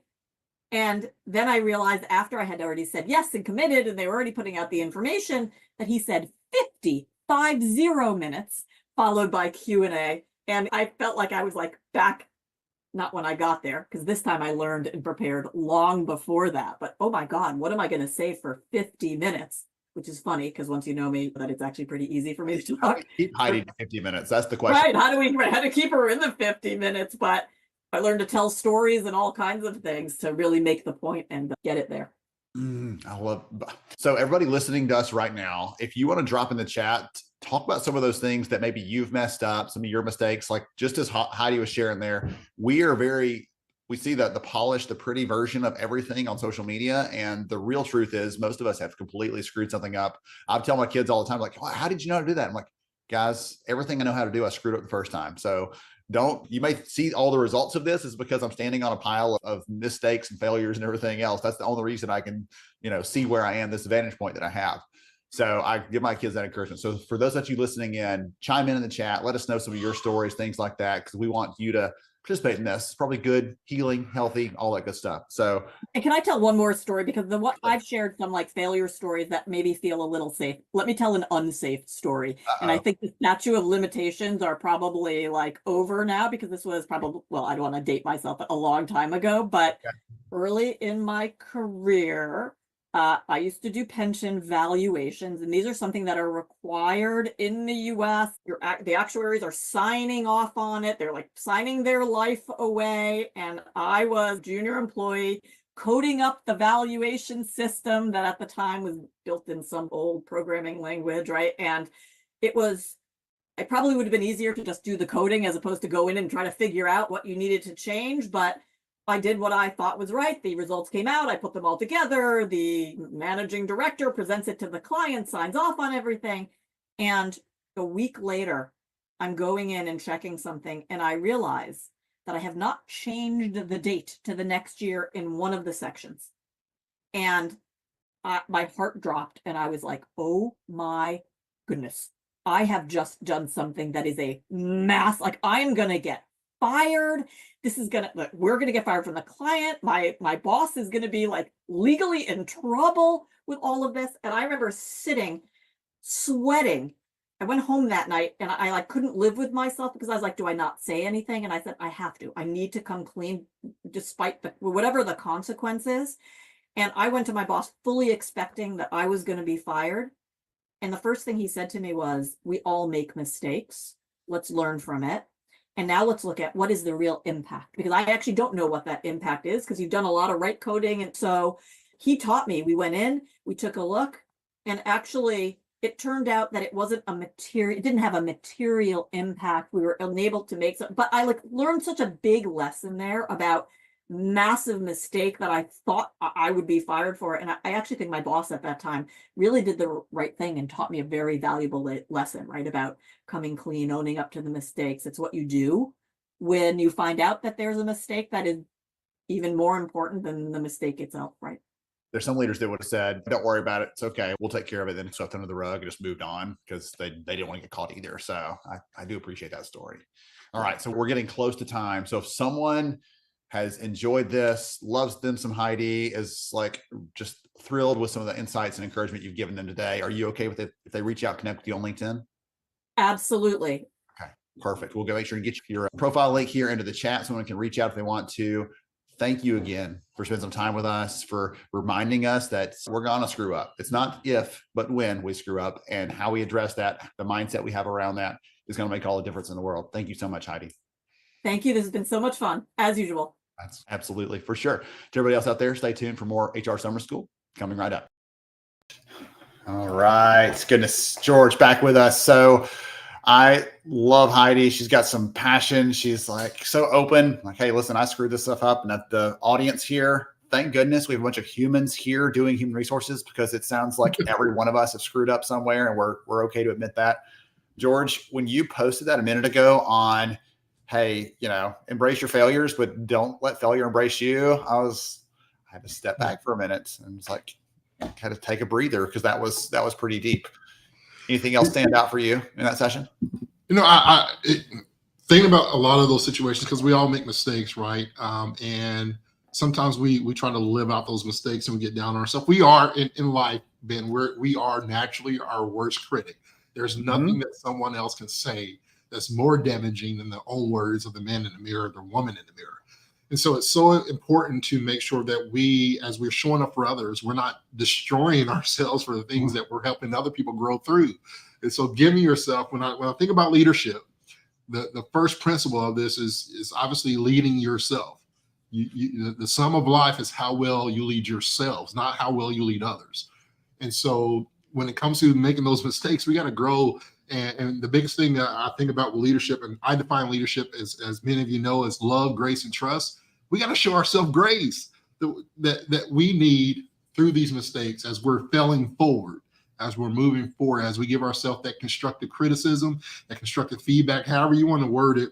I just posted in the chat as well. Sometimes when we ourselves feel like we're being judgmental towards ourselves, or maybe confronting someone else through a mistake and leading them through that mistake, sometimes we feel it's judgmental. And what we're really feeling is conviction, right? These failures should lead to conviction and change, not an argument. And so stop arguing with yourself, love yourself, and lead yourself through it, and show some grace to yourself through those mistakes as well as others. Mm-hmm. You and I were actually, after we wrapped up summer school yesterday, we were sitting down to lunch together. And we were telling each other about some of our own mistakes and our previous careers, and all over the place in terms of things we've done. So there's a lot of opportunity for us to learn from those and to move forward. So tremendous. All right. So we have one more session, then we're going to take a little break, do some giveaways. I've got a full stack of them over here ready to go. So we're going to do some giveaways here shortly. So let's hear one more session. Thank you again, Heidi. Appreciate you, and hope that your trip climbing in the mountains is incredible and beautiful and safe, and can't wait to hear about it when you come back. We're going to have Kathy White up. So Kathy is the HR leader. I had a chance to meet her a few weeks ago at the World at Work conference. She's an HR leader for Habitat for Humanity in Philadelphia. And so she talks about some of the challenges of running an HR department of one, or a small team, I guess, at least. And she talks specifically about the importance of transparency, pay, how we can get our managers on board with that. We heard a little bit of that with Sarah earlier, and Kathy's going to go deep into that about how we have a team to do this. It's not all just on our shoulders. And I think she's got some excellent insights for us. So let's hop out of the way and hear from Kathy. To summer school here, we are taking some good notes, some good ideas. This has been a really great final day. It's hard to believe that, of 2024. And we're rolling right along, covering some great ground. And I'm so excited to be here with Kathy White. She is the VP of HR for Habitat for Humanity up in Philadelphia area. And so Kathy and I are going to talk about compensation, how to make sure that managers are on board with those things, how to make sure that we as an HR group are aligned with our leadership, all those kind of things. So Kathy, welcome. I'm so glad to have you here. Thank you. Glad to be here. It's going to be a blast. I cannot wait. So before we get to some of the fun stuff, I actually had the pleasure of meeting you in person a few weeks ago at the World at Work conference in Cincinnati. But for the audience's benefit, tell us more about who you are and what you do, please. Sure, absolutely. So again, Kathy White. I'm the Vice President of Human Resources for Habitat for Humanity Philadelphia. A lot of times people are like, Habitat for Humanity, we know that. And you do, but I'm the local chapter for Philadelphia. So there are, I think, just over 1,000 Habitat affiliates across the United States. And that's only 10% of what the work Habitat International does. The rest of it is international, which is kind of a fascinating fun fact. But so here in Philadelphia, we have 78 staff as of this morning. We have 4 new hires on the team. I've been here for 18 years. I tell people I grew up here a little bit out of college. I did AmeriCorps here, working directly with our homeowners. So I've seen all the pieces of the org. And as the org has grown, when I started, we had 10 people on staff. And so now we have 78 people. I've been doing HR officially since I got my SHRM certification since 2016, but I've been doing it like unofficially before I had that certification, right? Since 2010 of the people. And as the people have grown, the systems and the processes that you need have grown also, and I'm on for the ride, and I'm willing to say yes, and let's figure out how to do it better. That's Yeah. actually like the right attitude for most HR leaders. I think the ones listening here are going to resonate with that. Okay, I grew into it. Maybe I got asked to do something and then, hey, they did that. Let's ask them to do some more of that. And then you eventually become the HR person. For some of us, we grow into those things. Right. The other part, though, is like, if no one else is going to do it, they just hand it to us and we're like, we'll find a way. We'll make it. We'll figure it out. Yeah. Yeah. One of the things that you told me when I first met you that made me smile so big is you said so much of the work we do in HR is kind of like intangible. And you said there's one thing that you do that you're like, hey, I'm going to keep doing this because it's my version of something tangible. Tell us that real quick, if you don't mind. Yeah, absolutely. So yeah, with HR, it's like all the things. And do people have email addresses? But there's one piece that I hold on to very dearly, and that is actually processing payroll every 2 weeks, which sounds like why would you be doing that? Certainly other people could be doing it. And so working for Habitat, a lot of times volunteers want to come out and they want to do the most fantastic thing, which is to raise a wall. It's so concrete. And so I always tell people, I'm like, no, you can't take payroll away from me, because that is my wall raising. That is my concrete thing that has a beginning and an end every 2 weeks. Because yeah, as you said, HR is not for the weary. You got to have good humor in all of it, but there's always something more to be doing and more to be refining and a policy to enact or work with people in real time. So that payroll is my wall raising. Like, yes, it's a concrete thing. I did it. I can see it. And also it feels good to pay people. That's good. Yes. At the end of the day, if nothing else resonates with you, but from that, it was like, we're paying people and they're happy on the receiving end of that one. So that's always good. Okay, so I sort of teased this a little bit for the audience earlier on. I'd love for you to just kick us off, talk about the importance of compensation and how we communicate that in the workforce. Just kind of cast a broad net there for you. Sure. Yeah. So talking about compensation and communication. So for us, 3 years ago, we didn't have a compensation strategy, right? And so then it was forming a compensation strategy and then telling your team what that is. And so all staff, and then also to your managers directly, there's been this moving the needle in the past few years of away from, oh, that's just HR's job. HR sets the pay. HR does this. We're kind of trying to change that narrative a bit of, nope, managers actually are the front line with the employees talking about comp. And so it's really important for them to understand it so that they can talk with their employees about that. We're trying to get away from well, you have to talk to HR. HR said no. Right. The audience here has heard this story before from me, but we used to have an engineering leader who every time comp came up, they're like, oh yeah, go talk to Ben. And I was like, gently redirect them back to his office. We'll sit down and we're like, okay, what question did you have? Because I'm not the one. The more I take those in, the more it's going to let him just start handing off everything. I'm like, no, he's ownership here because ultimately he's going to decide. I can't sign the approval for this. So he needs to be in this conversation. And if you have a gap, he needs to tell you, not me. That's not my place to tell you what those gaps are for you're ready for that one. So let me ask you a question that it may be harder to find this one, but just go with me. Where does that line stop? So like Kathy talks to her direct report about what they need to do, right? But at some point, it's yes, we do need to get comp or HR. We need to get someone else across the aisle involved in this to have this conversation. Do you know where that line is for y'all? I don't know if it's the same for every organization, but I'm kind of curious. Yeah. So I think for us, our main focus, so we're always going back to our core values as an org. And so even our strategy for compensation is based on our core values. And so it's even our performance evaluations are grouped by core values. So it all goes back to, but that document of the strategy, we try to give really clear of here's the parameters of what the manager is doing, what HR is doing along with finance, because nothing we can do with compensation, if it doesn't work in the budget, it's not going to work, right? And so all of those pieces of, so it is telling the manager of when you are hiring someone, here's the parameters of what you're allowed and authorized to offer, because it always goes back to budget.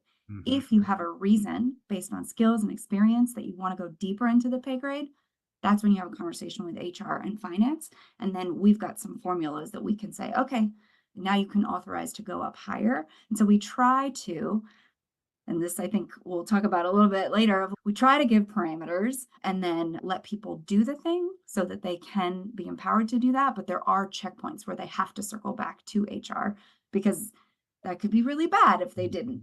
Okay, thank you for that. I was just, as you were talking, I was like, That's not everything we don't want them to handle, right? Sometimes we do want them to say, raise a flag. I'm here to help. That's what my job is, but Yeah. don't abdicate responsibility. So I wanted to figure out where that was. I think that's a good, like out of Yeah. cycle, out of policy. Yeah, definitely bring us along. Yeah. Help out. And I think too, Ben, for me, it's always a really good reminder to help our managers remember that we have a process and we have a strategy, but we also have a person at the end of a process, right? And ultimately, if you put yourself, like, use some empathy, put yourself in someone else's shoes a bit of, at the end of the day, people want to know where they are in the pay scale, right? Like, what's their grade? Why are they there? And then how can they advance forward? What are those opportunities? So we've even bucketed it as what are my opportunities for increases? And then we spell those 3 opportunities out for folks.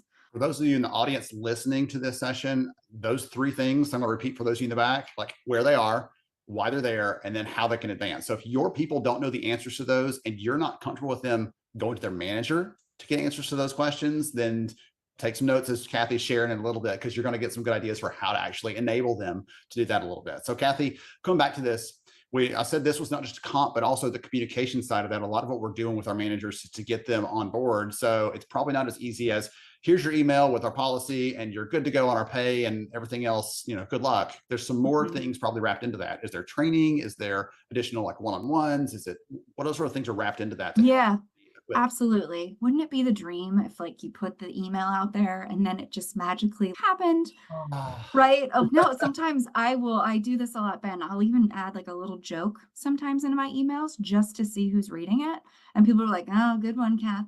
Right? Of like, you put it in there a little bit. But right, so it is an email because you have to have something that people can refer back to. We also do it where we have an all staff, whether it's a little snippet, a recording of here's the policy, sharing out. So staff is getting it. Then we do a manager training with, okay, here are the things we really want you guys to focus on. We also have FAQ sheets. We've actually partnered with PayScale. So they're our compensation like tool provider that we use. So they helped us create our strategy and our salary grade ranges. And they had a lot of tools and resources available for what is role playing? What should a manager practice saying, right? What else do we do? So because of our size, we're not as large as some other organizations. It enables me to have one-on-one conversations with managers, or managers to reach out and be like, gosh, I'm meeting with an employee next week and they've already brought up comp. I'm really nervous. I don't know what to talk about. Right. And so then my job is to get to say, okay, I'm going to give you real specific talking points. And I've gone back and forth of, is that the strategy? We actually am fortunate to have an HR nonprofit like committee, right, of other peers doing the same work. And another org was like, yeah, Kath, I write a like script talking points for every manager for their people. And I was like, everyone? He's everyone, because it's less risky than saying, oh, you write the script. So if HR is giving the guidelines and kind of like, how much did you receive in an increase last year? Here's where you started. Here's how far you are from the midpoint of your grade range, like those kind of basic framework. Yeah, it's not a one and done. It's not an email. Actually, at the conference we were at together, Ben, a couple weeks back, I heard someone from the stage, and it might have actually been you. I don't remember who said it, but that it takes 7 times for someone to hear something before it sinks in. And so, right. So we even have hired PayScale as one of our project hours for them to come and do a manager training, which seems kind of silly because they're saying the exact same things that are in our strategy and that I have said, but sometimes hearing it from another voice, another perspective, right? And the CEO has to reinforce what I say. The leadership team has to reinforce all of what our strategy is. So all of those little nuggets. Yeah. So if you can hit them 7 times, they might get it. It might sink in. I think it will. Yeah. Yeah. I think that's a good thing. Again, this is one out of many things our managers are doing. You put themselves in their shoes for a second. They have all these other things going on. They're like they're trying to solve this thorny problem. And that pops up from an employee, question on comp, and it just throws them for a loop because they're focusing here, and that's completely out of left field sometimes when they're not ready for it. So saying, let me go back to what Kathy sent me. Here's my cue card, or here's my set of ideas or instructions. Or instead of responding to their question, let me ask them a question first. How about that? That's a really good approach when you're stuck or you're telling managers, like, how do you respond?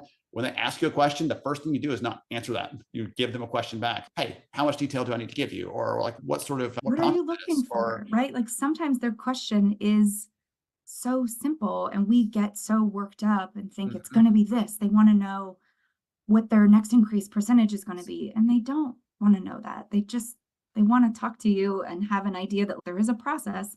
You will answer their questions. I think too, in the just on that bit of like, how do we reinforce it? How do we do these pieces? Building trust really over time. You have a process. For us, we've been doing this for 3 years. And so people can see, oh, they actually did the thing that was just this theoretical, oh, they're going to benchmark every year. I don't know what that means. We actually benchmark every year and have moved some positions. We're like, nope, we got that in the wrong grade. We're going to realign it. The market has changed significantly. Look, we pay people more than the market recommends for these 12 roles. Our internal value on these roles is more important than what the market says. And so we're not demoting you, right? But it's those key, it's hard. I even forget sometimes, I'm like, I'm so in it to pause, communicate it out, because people just want to know at the end of the day that there is a process, somebody understands it, and also that like you, the individual, are seen in that process. One thing that occurs to me there is for those people who were on that 3-year journey so far and seeing it come to life and seeing it play out, like they weren't kidding. This wasn't just another, flash in the pan, but this is a truly have come into a company where we do that and treat people well, but they're like, the last company didn't really do me right. So they're kind of waiting skeptically. Okay, when is this gonna, when's the other shoe gonna drop? Or, surely this is a facade for some period of time. I'm gonna eventually find the real, and like they never did because it's who we were. Is it harder or is it different with someone who's new to the company for coming in, or someone who's been there for a period of time through this sort of thing? They already know maybe the questions they can ask, or they know what to expect, or even when to expect that on the calendar year, versus when brand new coming in, they start with you. They may have some different kind of questions. Is that? Yeah, no, it's a really good point. And I think that is a reminder of, nope, you have to keep telling the why, you have to keep telling what the process is. But I've had new folks, and again, I think because I talked about our core values here, like for us, that's accountability, work alongside, we're builders, right? We're stick-to-itiveness is one of them. But I have people like walk in my door and like, hey, can I talk about comp? Right. And so like my even response is, my inner panic is like, oh God, what do they want? And then I'm like, yes, what questions do you have? Right. And then just hearing what their questions are, then I can. So again, like people are, I think all humans, we around here, we talk a lot about the stages of group dynamics, right? Of forming, storming, norming, and then you can get to performing. So you have to storm. And I think any new hire coming in, they're going to test all the boundaries of how does this work? What does that mean for me? Are you going to change it if someone else comes and asks you the same question? Like as long as we're consistent, as long as we're like at the end of the day, as long as HR is consistent and then we train our managers to be consistent, I think that builds trust for the people who are here. And then the new people coming in, they can see that it's not, well, what does Kathy feel like doing today? Right. We actually have a process. Right. Today it's going to be a 1% merit for everybody, but tomorrow it may be something else. Like right. Depends on when you ask me, before lunch or after, right? Like that kind of stuff.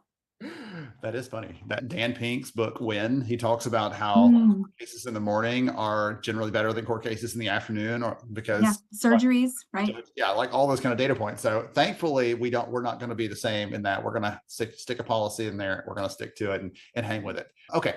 So what lessons have you learned? You said you've been doing this for a period of time now. You call on this journey. What lessons have you learned that the audience here listening might be able to pick up some tidbits or ideas from that can help them if they're trying to get better at this? They may be doing a form of this already. They may be doing this really well. They may be like, oh, wow, that's a good idea, Kathy. I'm going to start that. What sort of lessons have you learned so far? Yeah, I think a couple things. So kind of, what do you have at your tools, right? So I work for Habitat. You got to have what's in your tool belt. That little bit of, gosh, if I don't have the expertise, how do I get it? Right? Is that an external resource we can utilize? For those of you in nonprofits, you might have someone on your board they do this for their job, and they might be able to give you a tool and a resource. For us, that was hiring an external consultant to go through this work with us. It's messy, right? I think HR, we're pretty good at knowing this. If you do the thing and then you're like, we're done, we did the thing, you're not getting it, right? Because you're never done. Even the employee handbook has to be revised all the time of, oh, that language wasn't right. Oh, in real time implication of this, like it didn't work for the employee or it didn't work for the org. How are we refining that? And so I think for us, just a story that I think is helpful to know, to normalize that even HR can get it wrong. When we rolled out our salary grade ranges, we leaned too far into the transparency end and we labeled the ranges And so it was like, oh, a director is a grade 8. But what we didn't think about with that is we have such a wide, diverse group of staff here and jobs, and there are different expertises, right? That, oh, well, someone who isn't a director might need to be a grade 9. And so just what I'm boiling that down is to, we can make mistakes, but as we build the trust, we say, hey, we didn't get that right. We've refined it and we're still working it out. And I think doing it is still better than waiting for it to be perfect. Because if we wait for that, we'll never do the comp strategy, or we'll never do, and I'm sure many of the folks on this are doing so many things every single day that like comp is not the only thing you're doing. It's not the only thing I'm doing, but making sure it's really clear and that you can make a mistake and you can fix it and you can keep going. I'm making notes over here. I'm translating what you're saying into like Ben speak, but I Yeah. wrote down like broader, not just comp, but like HR is never done and HR is never perfect, but good work anyway. Like that's the three things I wrote down for what you just said. Yeah. Okay. Yeah. Okay. So fair. That's a fair summary. I love That's a fair summary. I love all the metaphors you're using, by the way, all the like the building metaphors and everything else. That's Well, I've been here a while. Yeah. that's what I heard. But so we had Marie Potter on from Getty Images last year, and she talked about focusing your lens and things like that. So I'm having flashbacks to that conversation and how that connects back to this too. So that's always fun for me, is thinking about the culture and values we have and how this align back to what we do as an organization, because it makes people feel like they're part of something that does matter and it makes it relevant to them versus having some generic set of things on the wall that may or may not really tie back to those things day to day. So, okay. Goodness, so many good notes, good takeaways here. If people love some Kathy, want to follow you, want to ask you questions maybe about some of your approach, or say, hey, how did you handle this? Are you okay if they connect with you on LinkedIn?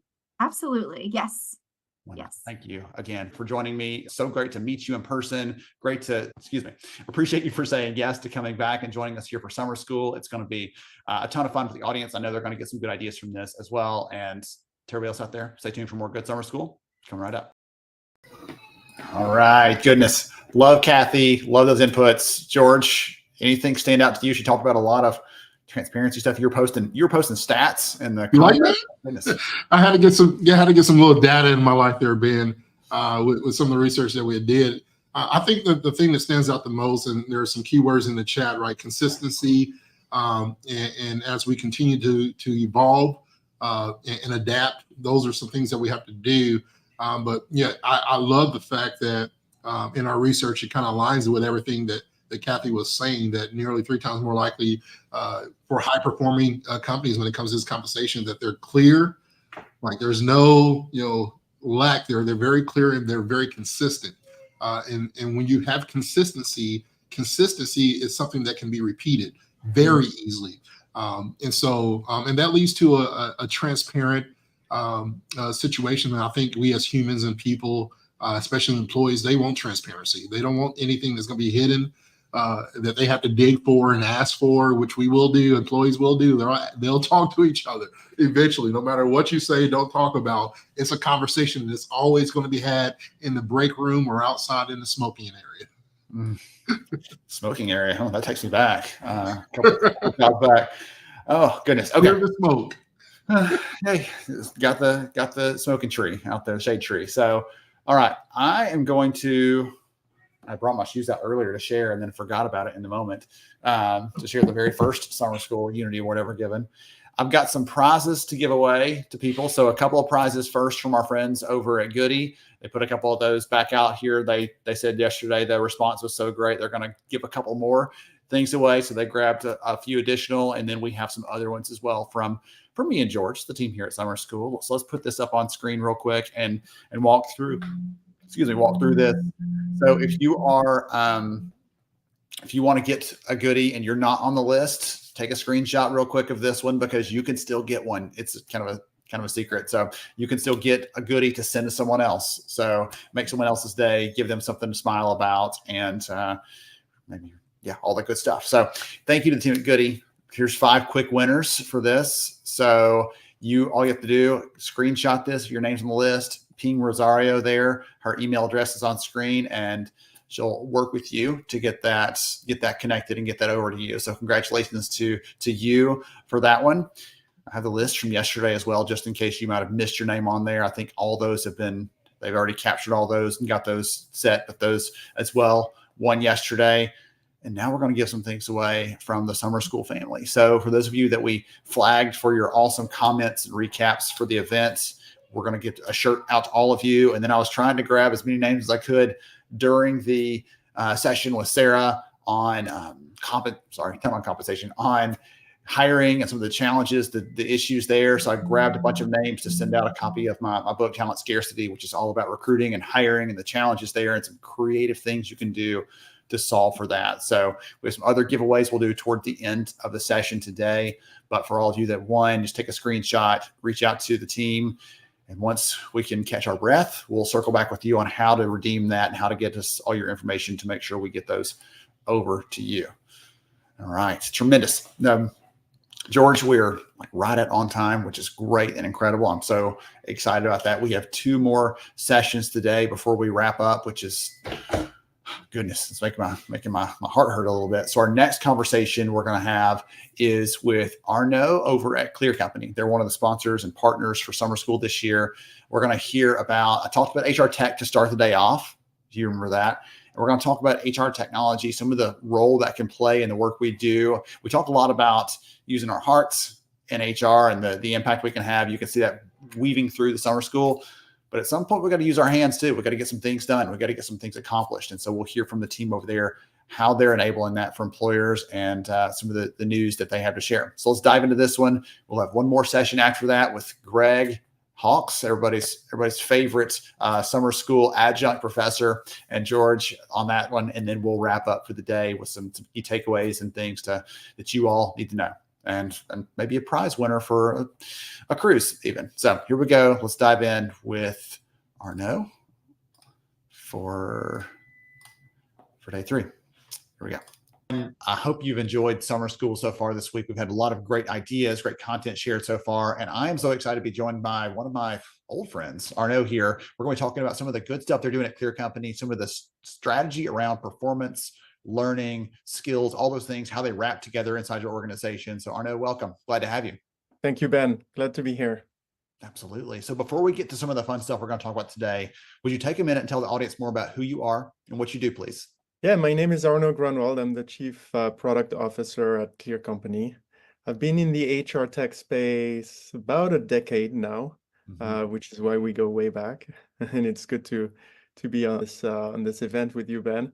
I founded an employee engagement company called Hyphen in 2015. I sold it to BetterWorks in 2020. I ended up being the Chief Product Officer at BetterWorks. And recently I joined Clear Company as the Chief Product Officer.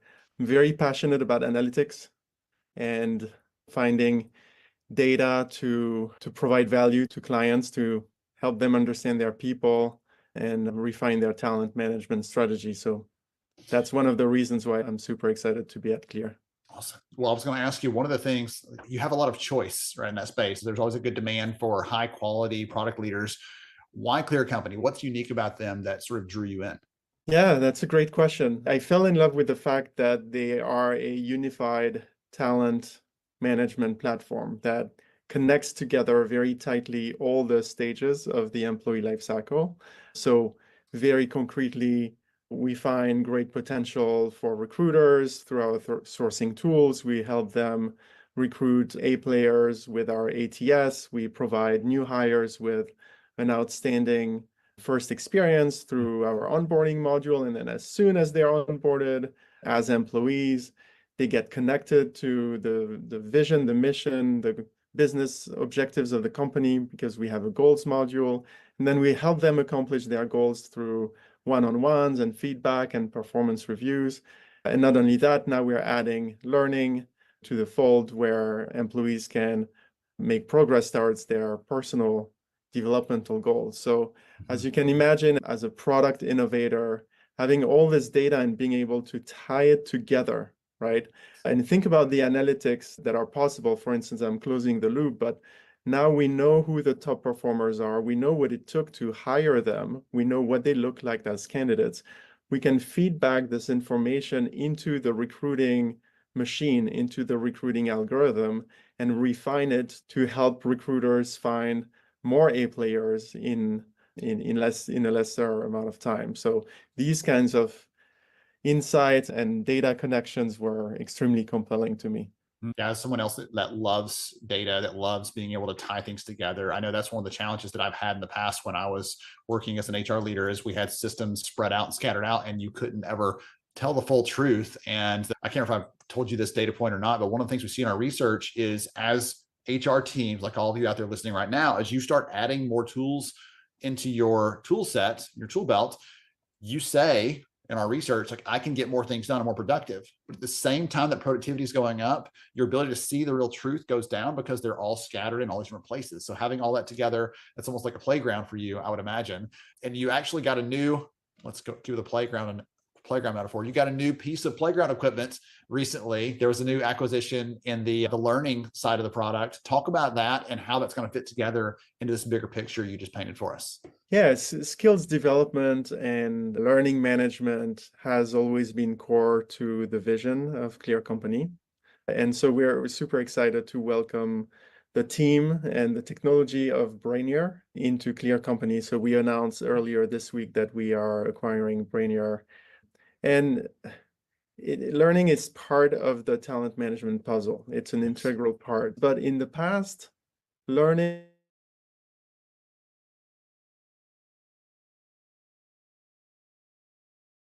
recently, we've seen mergers, acquisitions, partnerships to bring learning closer together to performance and make sure that you have a performance learning management system. And for us, it makes even more sense when you think about all the use cases that a learning management system unlocks. And it's not just Clear Company, it's as some of your audience will be in the mid-market, small HR teams with not a lot of IT capabilities to support them. They need something that is already integrated. They need something that is easy to implement and have this all in one. But the most important is how learning is going to be integrated seamlessly into all the other pieces of the puzzle. So you can have learning courses that are automatically sent to your hiring team so that they become better interviewers, right? So learning can help the recruiting process. Recruiting can drive recruiting excellence. Learning, of course, will be included in our onboarding module. You can think about the mandatory training and learning that needs to happen pre-boarding and all the job-specific learning that can happen as part of your 30, 60, 90-day plan. Then learning as part of performance reviews, right? Your manager will give you a recommendation based on your conversation with your manager. Hey, here's a learning course that you could take, and learning to fulfill your potential and meet your career aspirations, right? I'm probably skipping a bunch of examples, but learning for us, more than just one more module, is a horizontal capability that will be distilled and percolated in everything we do. So we think it's going to be very powerful, and I'm really excited to get to work with them. That's one of the things that excites me is I hear this and I think back to some of the conversations I've had with HR and talent leaders at mid-sized and even large organizations in the last year or two. And several of them have told me this similar story, very different industries, very different spaces, but similar story of I was over this part of it and the company made a decision that no, learning and talent shouldn't be separate. I think they should be together. We need you to take a step up the ladder leadership wise, and then be over both of those things so you can help us figure out how they fit together. Those use cases you shared and some other ones as well that are out there, being able to say, how do we tie these things together? So it's not like learning is a thing you go and do, but learning is part of the work that you do and how you get things accomplished on a daily basis, not a separate destination you have to go to for a detour away from your work. And so that's one of the things I'm seeing and hearing from some leaders out there. And I love hearing that more tightly woven into the employee experience, the perspective of a talent leader overall, and even how the business sees that. One of the key mechanisms in that, or one of the key sort of variables in this that's also driving that in the market, is a conversation about skills. How do skills fit together? And that makes a great tie into some of those use cases you were sharing a minute ago. The skills on the skills of the hiring team can be boosted by learning and tying those things back together, or talking about hiring for a certain type of skill and developing that once the person comes on board, or using that as a way to move people up inside the business as we are honing their skills. Talk about this sort of skill strategy and what you're hearing from customers, why that's important right now, as opposed to sometime in the past. Who doesn't have a skills strategy these days, right? I went to HR Tech Europe recently and remember seeing skills on I think 5 booths in a row. It was really funny. Well, why are skills more important today? I think there's a bunch of reasons, demographic reasons, technology reasons, economic reasons. So on the demographic side, you have the so-called silver tsunami, right? With a lot of baby boomers that are going to retire and that have some sort of forgotten to transfer their knowledge to the next generations. So there's a gap of skills. There's a gap of leadership skills because these gray hair people that are going to retire, a lot of them are senior leaders. And so that leaves sort of a gap in leadership, which also explains why succession planning is such a hot topic these days, I believe. And then on the other side of the demographic, you have the Gen Ys that are coming into the workplace. But I think I read a study that says that they are ill-equipped, or they feel ill-equipped for the modern workplace, especially from a soft skill perspective. So demographic reasons, tech reasons, of course, tech has never evolved so fast. So that creates a gap of skills, and the workforce is not able to adapt to the new technologies as fast as the new technologies come about. And then economic reasons, it's much harder to recruit these days. I think we've had 2 years in a row, despite the layoffs that we hear in tech, overall in the US, we've had 2 years in a row of unemployment below 4%, I believe. So that makes it really hard for recruiters to find talent, and therefore they prioritize internal mobility. And for that, you need to understand who you have in the house and what are the skills that you can make people evolve around, right? Because skills, what's interesting about skills, as opposed to competencies, as I understand it, and I know it's a long debate, skills really, for me, it defines the fluidity of your talent profile. It defines the axes along which you can move in the organization. It defines more potential than performance. Mm-hmm. And so for us, you asked about us in terms of strategy. Skills is everywhere along the employee life cycle, right? We have job descriptions, we have candidate profiles, we do matching, we have interviews that are centered around skills and competencies. And then when the candidate becomes an employee, we talk about goals, developmental goals. We talk about skills in the talent profile, in the 360 feedback tool, now in learning. So our strategy is to use skills as the thread, or one more thread that ties it all together, and one more piece of data that allows us to generate amazing insights for our customers. The thing that gets me, hearing you talk about some of those use cases and examples there, the ways that we can be using skills, I talk about it this way sometimes. If you asked a property manager in a company, hey, that chair over there, when did we buy it? How much is it depreciated? What is the value of it now? They could tell you all those things by looking at a system and telling you that. Hey, when did Arnaud come to join us? How long has he been here? What skills has he grown since he's been here? Like, most companies don't have that kind of clarity on the people, which are arguably much more valuable than the chair that you got sitting over there in the room. Thank you. We had a hard, well, maybe not you, but anybody else. No, that's true though. For most of us, we'd say, well, yeah, I've been at a company where our property person was the whiz at those things, but we couldn't tell you about our people at that level of depth and that level that we need to in order to help them find a career path that's meaningful to them, in order to make sure they're using their strengths and leveraging those to help not just fulfillment in their work, but also impacting the customer and the business and the service we're delivering. So that's one thing that stands out to me, is we've had this gap for a long time. The technology is now catching up and allowing us to do that and see that at a deeper level. All of us, if you prompted us, would say, do we want our people to leverage their best strengths, do their best work?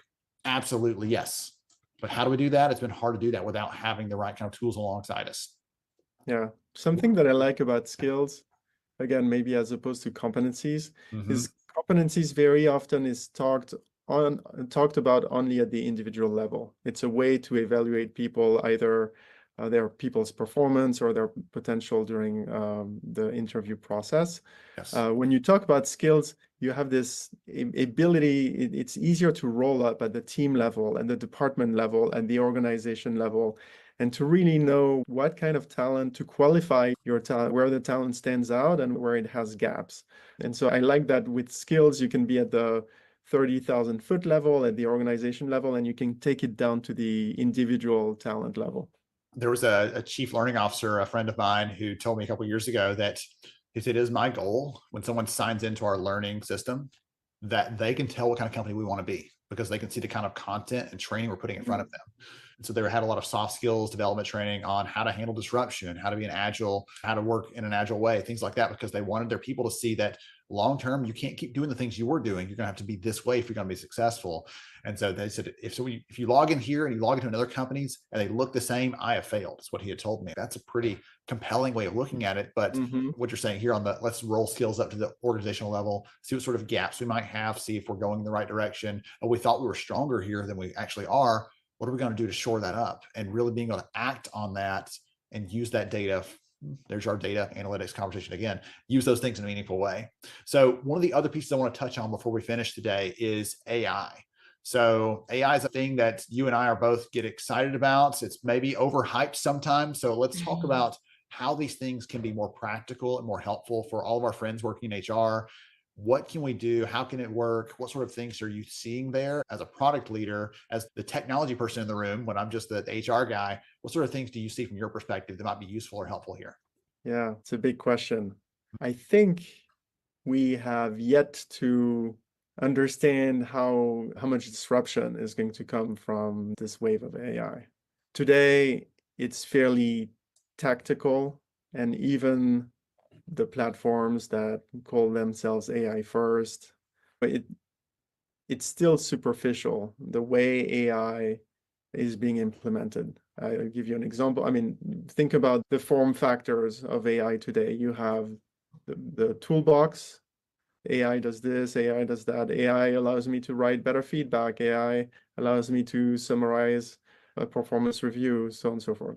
Yes. Then you have the Copilot, which is nice. You can trigger actions. It can help you along the way. And then the Copilot Plus, which I would call conversational AI, which is impressive in and of itself to retrieve information, to really solve problem together with your data.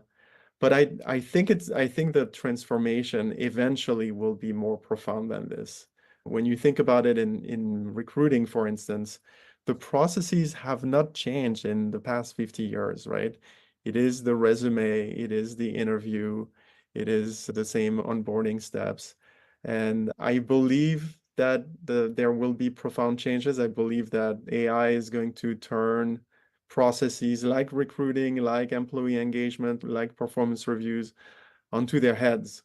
So that's why as a HR tech product innovator, I'm excited to think about all these things. It's going to take a lot of effort because this is an industry that has also a lot of resistance to change, right?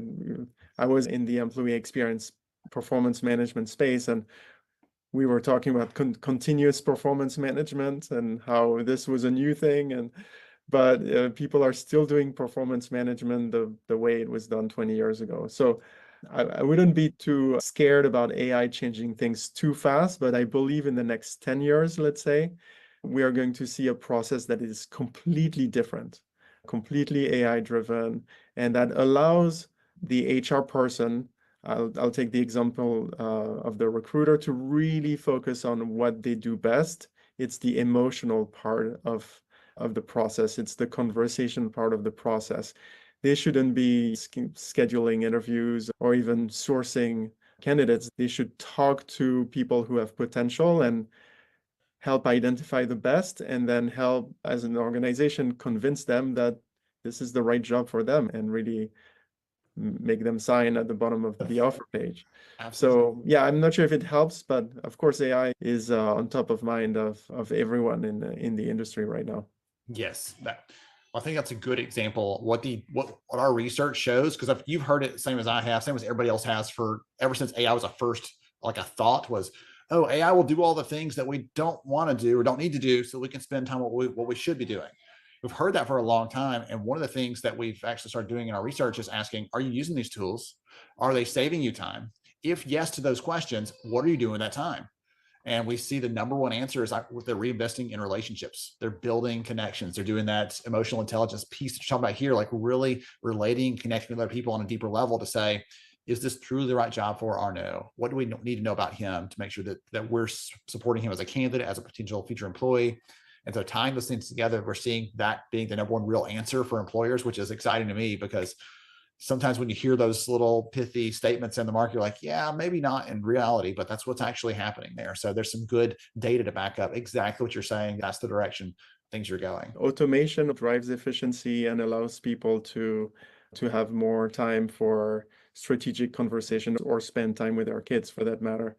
So automation, workflow automation, automated interview scheduling, for instance, in our space, any time gain allows people to reinvest their time in other areas that are more valuable. I want to ask you like 15 more questions. I love having a product leader here, because you have this perspective on the tech side that all of us sort of guess at or are curious about. And I'm so appreciative that you spent some time with us today, sharing some of those insights from your perspectives. Congratulations on landing at Clear Company and on the new acquisition. So much good stuff happening there all at once. And it's going to be incredible to see what happens next there. So if anyone out there wants to know more about what the company's up to, clearcompany.com is the website. I'll make sure and tag Arnaud here in the chat so you can connect with him, follow up if you want to know more about the company or other stuff they're doing there. Appreciate you so much, my friend, for the good work you're doing. Thank you, Ben. Talk soon. Absolutely. To everybody else out there, stay tuned for our last session at summer school this year, coming right up. All right, good stuff. So George, you know, I could talk about AI and have already. Love that you put administrative intern in there, you and your acronyms. Anything that you want to throw in there, add to the conversation, or a comment you saw that you want to chime in on? Yeah, I think just on the AI conversation, especially, and Ben, you've when it comes to data and AI, I'm in the best class of HR summer school. I have the best professor for that, and Ben Eubanks. And so AI really, I mean, if we think about this, and I know there's a lot of uncertainty is the word I would like to use. I like to use AI in the same category that we used to view change in, right? We used to think about change just in the workplace of everybody wants change, but not everybody wants to be change. And so let's change things in our organization, but as long as it doesn't conflict with how I like to do my day-to-day operations, then I'm okay with that change. Yes. We look at AI. We've been using AI longer than we've been talking about it over the course of the last 5 years. AI has been here. It's just developed over time, and it looks different. If you've used your phone to say, hey, Siri, or hey, Google, you've been using AI for a long period of time. And so it's here. How do we, again, not look at AI as a problem that is embracing us, because it's here. It's not going to run away or go away from us. It's only going to get better. How do we use it and embrace AI versus AI just embracing us and taking us? I love the comment in the chat that says AI is not here to replace us. They can never replace the H in human resources. And so there's that human capability. And I had the opportunity, thanks to my professor, Professor Ben, to speak about AI, how you can save 40 hours, at least 40 hours a year, by some of the day-to-day tasks that you can help generate AI and have your administrative intern, as I like to call it, help you with some of the daily tasks that could be time-consuming. But with AI, you can build out a program or build out some of the questions for your interviews, or however it may be. I won't give it all away. You can chime in, and we can connect about how to save 40 hours on that way. But embracing it, embrace change, because when it comes to employees, how we reflect what AI is, how we reflect what change is, what we embody is what the employees will then gather that impacts your culture and it impacts your morale in your company. Goodness. I can keep on going on. I'm like excited about AI. Oh, goodness. Okay. So we are here for our last session. So if the name Greg Hawkes is not familiar to you, Greg is a friend of the family. He is somebody, literally a friend of our family. Like, he has come and he has seen my kids. They've had him playing in cardboard box forts at our house. Like, he's someone who is special. If you do know him, you're going to get some energy, some excitement. So he and George are going to talk about how to make this next year your best year yet. Last year, I was telling my friend Peter Searcy recently, he closes out last year with a bombshell of here's how to take all the things you've heard and go make it so. and here's how to share this and make it actionable. And so I said, Greg, you got some big shoes to fill. And so he brings some energy. He brings his perspective on things. I love and appreciate him. So we're going to hear from Greg Hawkes and George Rogers on how to make this your best year yet before we come back, wrap up, do some giveaways, and say goodbye for now, at least. For joining us again. I am here and I'm excited to be with my good friend Greg Hawkes. If you do not know who this man is, I'm excited for this conversation. But Greg, if you will, for those who are new, maybe we got some new freshmen that are joining us. We always have new folks, new students, new old alumni coming back. I mean, who doesn't love the summer school? It is the best. I am so glad I get to be here. Like George said, my name is Greg Hawkes. I'm here in Edmond, Oklahoma. I get to spend my life investing in leaders, HR professionals, whole companies, and doing keynote speaking and some consulting around org culture, ownership, trust, confidence, love and obstacles, all kinds of things that just really instill in places this ownership mindset that I'm so passionate about. So I love being here. That's awesome. We've had an incredible week planned and great speakers. And what I'm excited about this is that this is our last session of HR Summer School. And I want to make sure that as we are wrapping up everything that we've learned this year and this week with all our speakers, that we're able to take this collective story, insights, is what we've been educated on, what we've been connected with and inspired by, and said, Greg, how do we make this the best year yet? That's always a theme, right? And we're halfway through 2024, and then we're getting there. What are some things that we can do to make these next 6 months or so, next year, the best one? One of the things, so first of all, I will agree, this has been a great summer school. We've had incredible speakers, communicators, friends, educators. Like I love you and Principal Ben, just always bringing top-rate global influencers that just have such insight and knowledge and practical thoughts about how to continue to expand our capacities. And that's what I love about this audience, like this idea of coming together. It's always this, how can I keep growing and learning and becoming something I'm not? George always say that's one of the most difficult things we can do is become what we're not. And this idea of best year, and I live with the philosophy of this is the best day of my life. Because it's the only one I got, right? It's the only one I get to make decisions on who and how I'm going to be. It's the only one I get to give and receive love. It's the only one I get to communicate with those I care about and those I'm wanting to be in relationship with. And so I think for the best year, it's like everything else. If you just go to a year, things can get out of proportion. But if you go, what makes today the day that I want to live? When I'm waking up and how am I looking towards living this day to day in my relationships, in my own identity? George, most people live most of their life in their mind. There's all these thoughts generating and happening. And so you can have everything amazing externally and still your thoughts can deteriorate every good ounce of that. And you can have the worst external environment and still live a life of joy and peace because what's happening in our minds. And so I think always a best year always comes back to the best day of our lives. When I was younger, my kids were younger, and every day I would drop them off. I got to be a driving dad and drop kids off at school and pick them up. And when I drop them off in the morning, I'd be like, today is the best day of your life. Live it, love it, make the most of it. And they just would groan and moan. And I'm telling you, I still live by that philosophy that it's my responsibility, it's my choice, it's my opportunity to make the most of it. One of the things I was thinking about, George, I'm not veering, but the idea when I was thinking about us communicating about this is kind of the why, the Simon Sinek, people, why they do what they do, how important that is. And us individuals having a sense of calling, like why. And I was thinking about the HR Summer School. And oftentimes our calling isn't a narrowly defined singular. As human beings, we have multiple callings in our life that are typically relationship oriented. So if you're going to live a best day, best year, you want to be mindful about what is my sense. And so when I was thinking about people at work and how they could make the most of it, and thinking about Ben and how this HR Summer School came about, right? It came out of need. It came out of this place of COVID. It came out of we're all cramped down, and he just had a desire to serve. In 2019, you'd have never heard Ben saying, man, I have a sense of calling about creating an online school that facilitates learning and relationship development.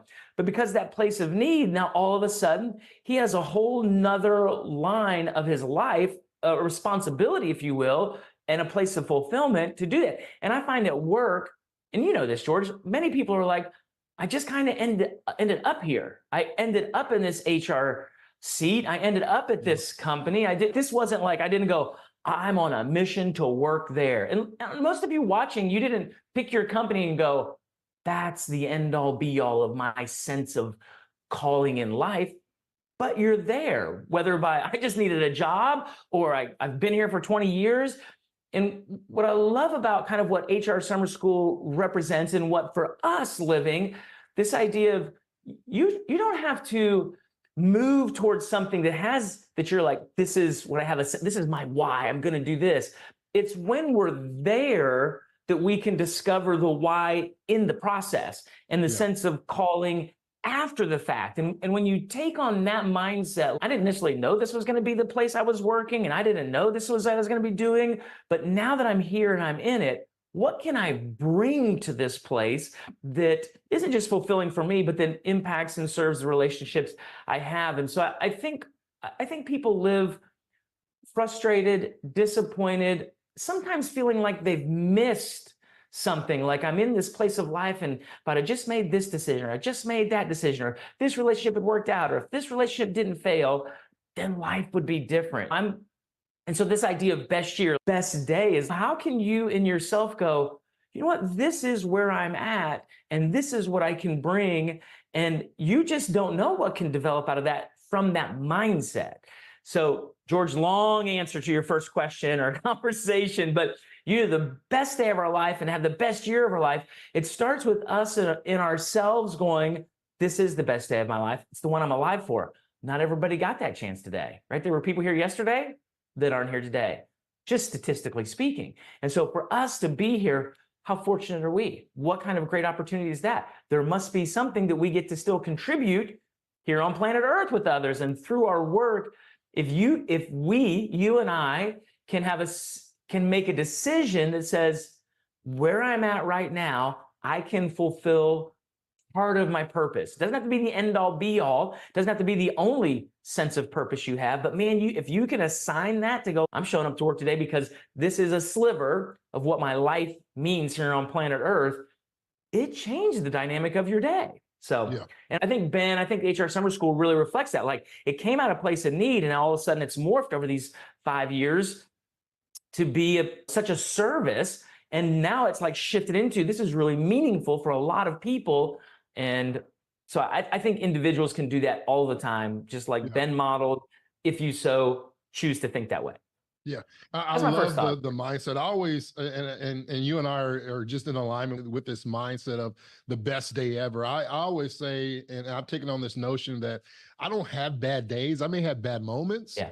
But I don't let those moments take over my day, and those days take over my week, and those weeks take over my year, right? And so we're okay to have those bad moments in our life, but really understanding and trying to grasp, what does this moment mean? Does it mean something? Is it something that I can just get through? Sometimes setting aside and saying, hey, when I get to a place where I can handle that challenge, or I'm mentally ready to invest or figure out what this means. But yeah, we don't have bad days. In order to have the best year of your life, you have bad moments, but you maximize those moments and get through those, as well as I love this notion of discovering your why. I like to use the word calls. What is your calls? And especially in the company nature, encouraging companies to discover their calls that aligns with what they do. So we always know what we do. We're in HR.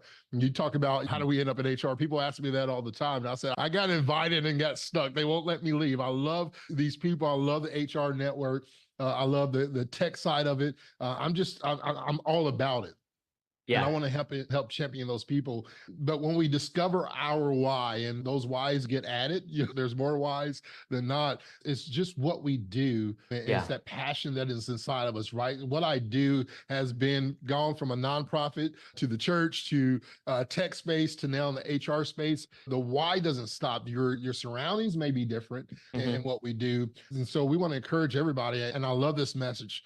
we don't have bad days, years. We may have bad moments. Let's maximize those moments and really discover that next sense of purpose. What are some other things, Greg, and I want to ask you this, that can be discovered for our students, for those who are freshmen, for those who are fifth-year students? What is it like to go through challenges? And I think about some of the courageous things you love. We both love nature. You love nature at a different level. You like to get in there and conquer mountains and whitewater rafting. And so you're used to obstacles and challenges. I love obstacles. How can we encourage our people as we're having the best year? There's going to be opposition. Whenever there's opportunity, there's going to be opposition. How do we get through some of those oppositions and challenges to stay encouraged, to remember the end goal, right? It's that light at the end of the tunnel. And sometimes that light is very dim. How do we get through those moments so that we can see the mountaintop? It's so funny you say that, because I really hadn't thought about this. I have been, and I mean, I don't know, for those watching, I've owned investment properties, and over the years, I talk about ownership mindsets and ownership culture. And a couple of years ago, I sold off several residential properties, and I decided to build a house. I've never done that, like build a house and sell it. Partnered with a guy who was incompetent, unfortunately.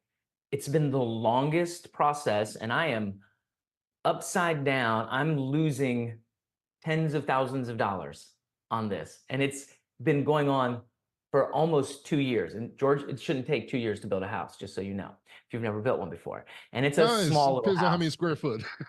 It's 1,400 square foot, right? It's just a neighborhood home. But the process, I didn't know anything about building a house. Never done it before. And that's why I was like, hey, I've got these resources. I'll do this.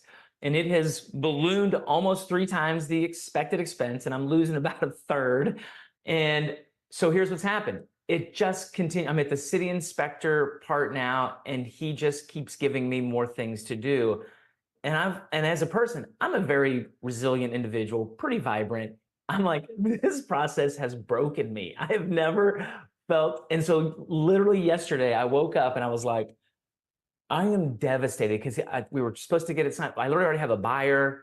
They've been delayed over a month now. And it's just, everything is like, never lost money like this. I've never been so like out of sorts, where I just feel like I'm totally helpless. Like I'm totally dependent on other people, and they all seem to be disappointing. So I don't know if anybody's ever had relationships in your life and you're like, they just keep disappointing me.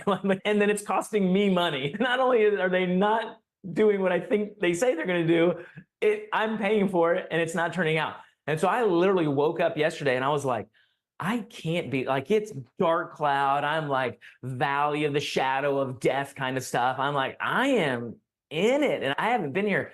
And I was talking this morning to somebody about it. I was like, I just had to start talking to myself. I'm like, my faith it doesn't really count in good times. Like what we believe about ourselves, what we believe in, until it's tested to the place where you're like, I'm feeling overwhelmed. And George, that's what I know about this business is like in different seasons, people are like, I'm just overwhelmed. Like you had said, it's just hard to see a way out and see a way through, because you might not be getting out. You're just going to go through it and find the next challenge. So yesterday, literally, I was like, I've got to just start making some declarations. And I'm not a talk in the mirror kind of person myself. I do like affirming myself. I've got things written down that are about who I am and who I'm becoming, that are part of my identity statements. But this was like, I have got to just get a grip on these thoughts. Not surprisingly, it goes back to our minds and our thoughts. But these legitimate, like painful experiences. So this idea of loving obstacles, right? Because I have a whole message about loving obstacles, and this is the most difficult one. So in this, I was like, I've got to just talk to myself. I got to check my own heart, because I believe, George, fundamentally, we operate out of our beliefs. Like people can say what they believe, but you just watch what they do. And it's, well, that's what you believe. That's been true in my life. The stories I've shaped in my own head that have served me well and have decimated my life, they're all centered around beliefs that I function out of. And so, I mean, talking about calling and why, it really is useful to have clarity on our beliefs. We often, as professionals, I don't know if I talk in companies, and no, you do, George, about like our values and how what we truly are like. These are really critical, important, and they shape our environment. They define our culture. They let people know this is how we want to engage and be. But in our own personal lives, those values that are, boy, at that point, they're not like theory. They're like, this is for real. Like I'm having to make real life decisions based on truth, based on my own level of commitment to my own hurt. Like I'm going to keep my word, even if it costs me everything. Like, is that true? I was like, I'm being tested on that. And, okay, this is something I really do hold to be like precious in my own identity of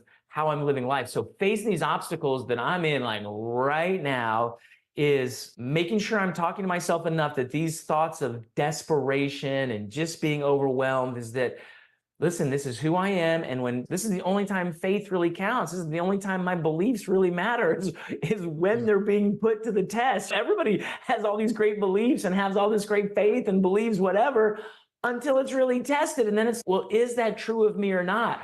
And so I had to talk myself through it yesterday. I'm like, I am going to keep my peace. I'm going to keep hold of my joy. This is not going to consume everything. There's more to life than this. Thankfully, I'm absorbing it, right? I haven't had to file bankruptcy. I haven't been kicked out of my home. Like I'm still alive. I'm still functioning. I'm still feeding myself and my family. And so just the reset of when all the things that overwhelm listen, George, people are so disappointing. When you want something, and I wrote in my little weekly instigator this last week about just accepting reality. We just have to accept part of the tension of accepting things. We just don't want it to be this way. We just don't want that person to be that way. We just wish they were different, or we wish the situation was different. And so we create our own sabotaging tensions when we just don't go, okay, that's who they are. Okay, that's how this is. Now, how do I navigate through this without that resistance and tension of, I just wish they were different. I just wish it was different. I wish. And so let's just stop wishing, accept it, and let your mind then rest in that this is my reality. Now, how can I move forward in it? So again, another long, George, I love these questions because you just let me ramble on and on. Hey, so we have a couple more minutes, maybe just 2 minutes here. So 2 Oh minute gosh, warning. I did ramble. It's It good did go stuff. long. I didn't know. Good stuff. I don't think anybody in the chat is disappointed in this conversation at all. And if they are, they can rewatch it and gather the points. Greg, you're disappointing. disappointing. Okay, reset expectations. So I want to ask you this, and just end this year of HR Summer School with the final thoughts of Greg Hulk. That is a setup, my friend. I think a lot of us do truly love what we do. If you're in the HR space and you've stayed through everything that we've endured the last 4 or 5 years, there's a sense of belonging. There's a sense of love, or maybe you can call Greg and I because you feel trapped. There you go. There you go. But for the most part, I truly believe that we truly love what we do. Can you end this in 2 minutes or less with encouraging those students who are people that are still watching right now? They want to be here, right? You know, they're capturing. Some people may catch the recap because they could not, because of work duties and responsibilities. But can you give us just an encouraging word that may not last the whole year, but I'm gonna go back to HR Summer School and listen to Greg Hulk's last 2 minutes to get me through that bad moment. Through the bad moment. Here's what I have found, George. Speaking of love, I'm getting married tomorrow. Tomorrow night, right, I'm getting married, and we're in this season of engagement. It's been a pretty quick little engagement. It's both our second times, and so it's been a pretty tight. But you know, we love employee engagement, and we love to be engaged, but it is not satisfying enough because I want to get married. And I know in companies and for people, it's this idea of, some people love talking about their company like a family. Other people, you don't fire your brother. So that whole idea. But what I think about with this ownership is when you come together and marry, you take upon ownership and responsibility for it. So I think for each of us, the idea of employee engagement, or us being engaged, or us creating a place for people engaged, how I would want to encourage people is, how do you shift from engagement to the married stage, which sounds a little creepy at work, but it's this idea of how do we own the role that we've been entrusted with, because it is more fulfilling and satisfying. So going back to the very beginning of what we talked about, determining that where we're at right now is part of our calling and our contribution in this place, does matter in this season, and your efforts to continue on are making a difference, be encouraged that there's a flourishing that happens in our own soul, regardless of the response from others, the acknowledgement from people on high or below or beside or wherever people are. And that sense of satisfaction that, I mean, George and I, we have that regularly because we've determined what we're doing is part of why we're here. And you can make that choice. It doesn't have to happen mysteriously. You can say, you know, what I'm doing, where I'm at, this is part of why I'm here, and I'm going to show up every day. I'm going to bring that. And so I have found encouragement best comes from internal. Like motivation is this internal thing that comes from within us when we've settled that this is the best place for me to be right now, and I'm going to contribute my best. And in turn, George, that is the best version. There isn't a future best version of you anywhere. The version of you here, right now, today, that's the best version.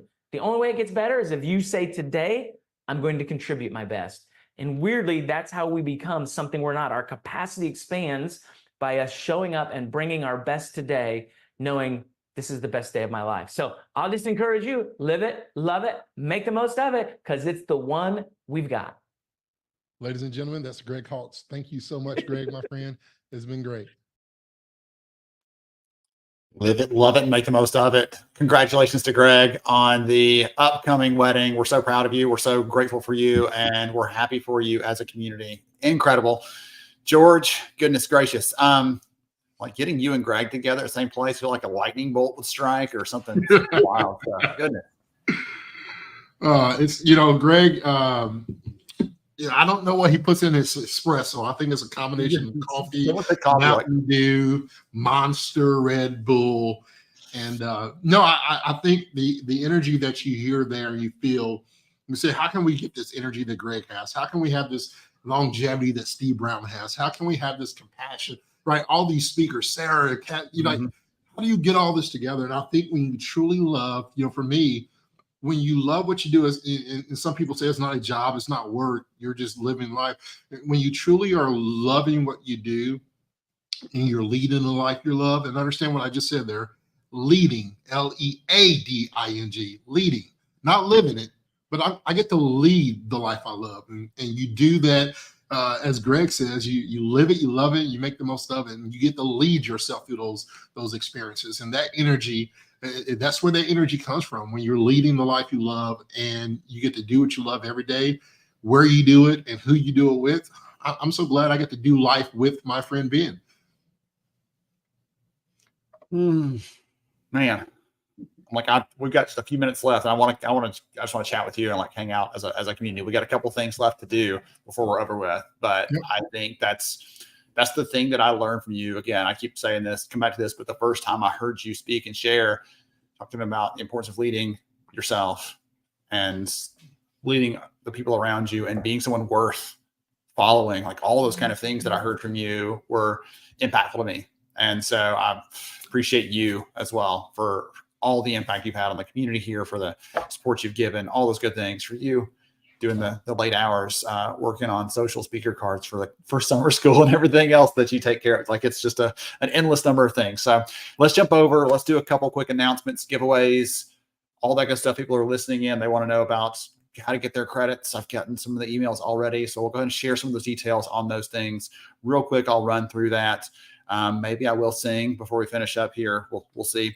And yeah, who knows? Okay. So really quickly, I've been grabbing names from people for the last 2 hours who have been commenting, who've been sharing everything else. Oh, hold on. That's one I shared already. This is our last list for giveaways. So if I can make that right. Okay. It is the right one. Okay. Sorry. I'm looking at the wrong screen.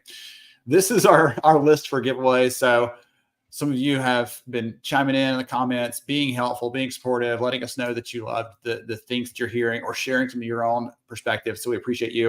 And I wish I had a way to give something to every single person who comments, because there are so many of you who have made this a powerful event. George and I go back through when it's all done. I know this sounds wild, but we scroll through and like read comments one by one again, because there's so many coming through during it. We can't see them all. So congrats to all of you. reach out to Melanie. We'll get you all hooked up once we get our feet under us. And now we're going to announce our grand prize winner. So we are giving away an HR conference cruise. As I mentioned the other day, George and I both were speakers on the different cruises this spring. George got to meet Misha, who was our cruise winner last year, got to do some fun stuff there in the Caribbean, just a blast. And so the HR conference cruise, if you don't know, you can find out more at hrcruise.com, but they're friends of ours. And we want to give a quick shout out to our good friend, longtime summer school alumni, supporter, and now grand prize winner, Norma Kelly. You have won the HR conference cruise. So you get to go, I guess you're going to either go to the Cozumel one, or you're going to go to the other one that goes to the Bahamas. So you pick the cruise you want, but HR Summer School is going to take care of that for you, and you get all your credits, all that good stuff, and you're going to have a ton of fun. Get sunburned, send us pictures. We'll have a blast with that. What is up next? In the next few days, we'll send an email out with credit information, and George and I have been talking behind the scenes about some other things that you might want from us. And so this is something we kicked around for a while. Last year, we did a bit of a mentoring program, and that was a ton of fun, very successful. Heard a lot of good feedback from people who were participating in that. So that was a blast, but we're looking at some other things we can do so that we don't have to come back 12 months from now and just meet up again. Let's do something else fun. So we'll share some details with you. We'll give you the credit information, but also ask you about what else you want to see, and share your comments, share your feedback. We'll be giving away prizes as well in the next few days for people who share their recap from summer school, your biggest takeaways, the things you love the most, that what you're going to take back with you and put into practice, and how you're going to make those positive changes, as you just heard from Greg and George in that session. Give a quick shout out, and I'm going to turn the floor over to you for a minute, George, to give us actually, I think I have to sing, and then I'm going to give you the closing wrap up for us. So thank you to our sponsors, our partners. You all made this possible. We appreciate each and every one of you for making this happen, for making summer school something we can share with the community. You are all incredible contributors and supporters of the community as well. And with that, I think that's our last announcement officially. I told everybody the little song that I sang that popped in my head when I'm hearing Greg talk about living a great day. When the kids get dropped out at school, it's going to be a beautiful day. It's going to be a wonderful day. I don't care what you say. It's going to be a beautiful day. And I'm like, if you got a frown, you better turn that sucker upside down. We're going to have some fun here. You decide. I can't change everything else. I can change my attitude and choose how I'm going to approach things. So that's my closeout for all of you. Choose joy. Choose to have the impact that you want to have. Choose an HR career that brings you a smile and brings you a chances every single day to impact others in a positive way. George, you got 1 minute or so. What do you want to share with the community to wrap us all up? To wrap us up, Ben, I think about our conversation yesterday when you educated me the difference between the Mac and PC, and we were talking about Control Alt Delete, and it's been on my mind for the 6.5, 7 hours of my drive yesterday back from Alabama to Indiana, and I made some stops to really kind of think about this. And I want to encourage people, out of all this that has been done over the course of the last 3 days, don't be afraid to hit Control Alt Delete. That's the reboot of your life, rebooting your mindset. And we're excited about what is to come, and there's some great things coming in the future. But take a time to think about what you have accomplished and where you are right now today, the person that you are today. As Greg said, living the most and being happy and grateful for the moment you have today is so powerful. But I encourage you, over the course of the next week, when this HR Summer School energy is running off and the honeymoon is over, and you're waiting for the next best thing to happen for you, remember that, hey, I can Control Alt Delete, I can reboot, I can refresh, I can restore. Maybe that's 5 minutes. Maybe you don't have a complete day, but take some time for you to be able to show up for yourself and reboot to be the best you that you can ever be. And don't forget to always lead the life you love. George, love and appreciate you. All of you out there, thank you so much for being a part of this. This has not just been in George doing this for fun. Right? We are doing this because we appreciate each one of you for the impact you're having. Have a good Yeah. One more thing. I want to say a special thank you to the people behind the scenes, VP, Vice President Melanie, we got Jill, we got Jackie, We got Joe. We got a bunch of J's on our team. Jason Peace, yes. So And thank Ben. you to our Lighthouse team. A lot of people don't get to see them. They may see them in the chat and don't know who they are. But special thank you to all our team that has helped us be the face of this HR Summer School while they're doing the front line. Just like you as an HR, all our HR people that are behind the scenes, we're grateful for you. So I wanted to say a shout out to them as well. Sorry about that. All right, it's good. That's good. Hey, thank you all. Thank you so much. We'll be in touch soon with more details, more information. Have a great rest of your week. Go out there and be the change you want to see.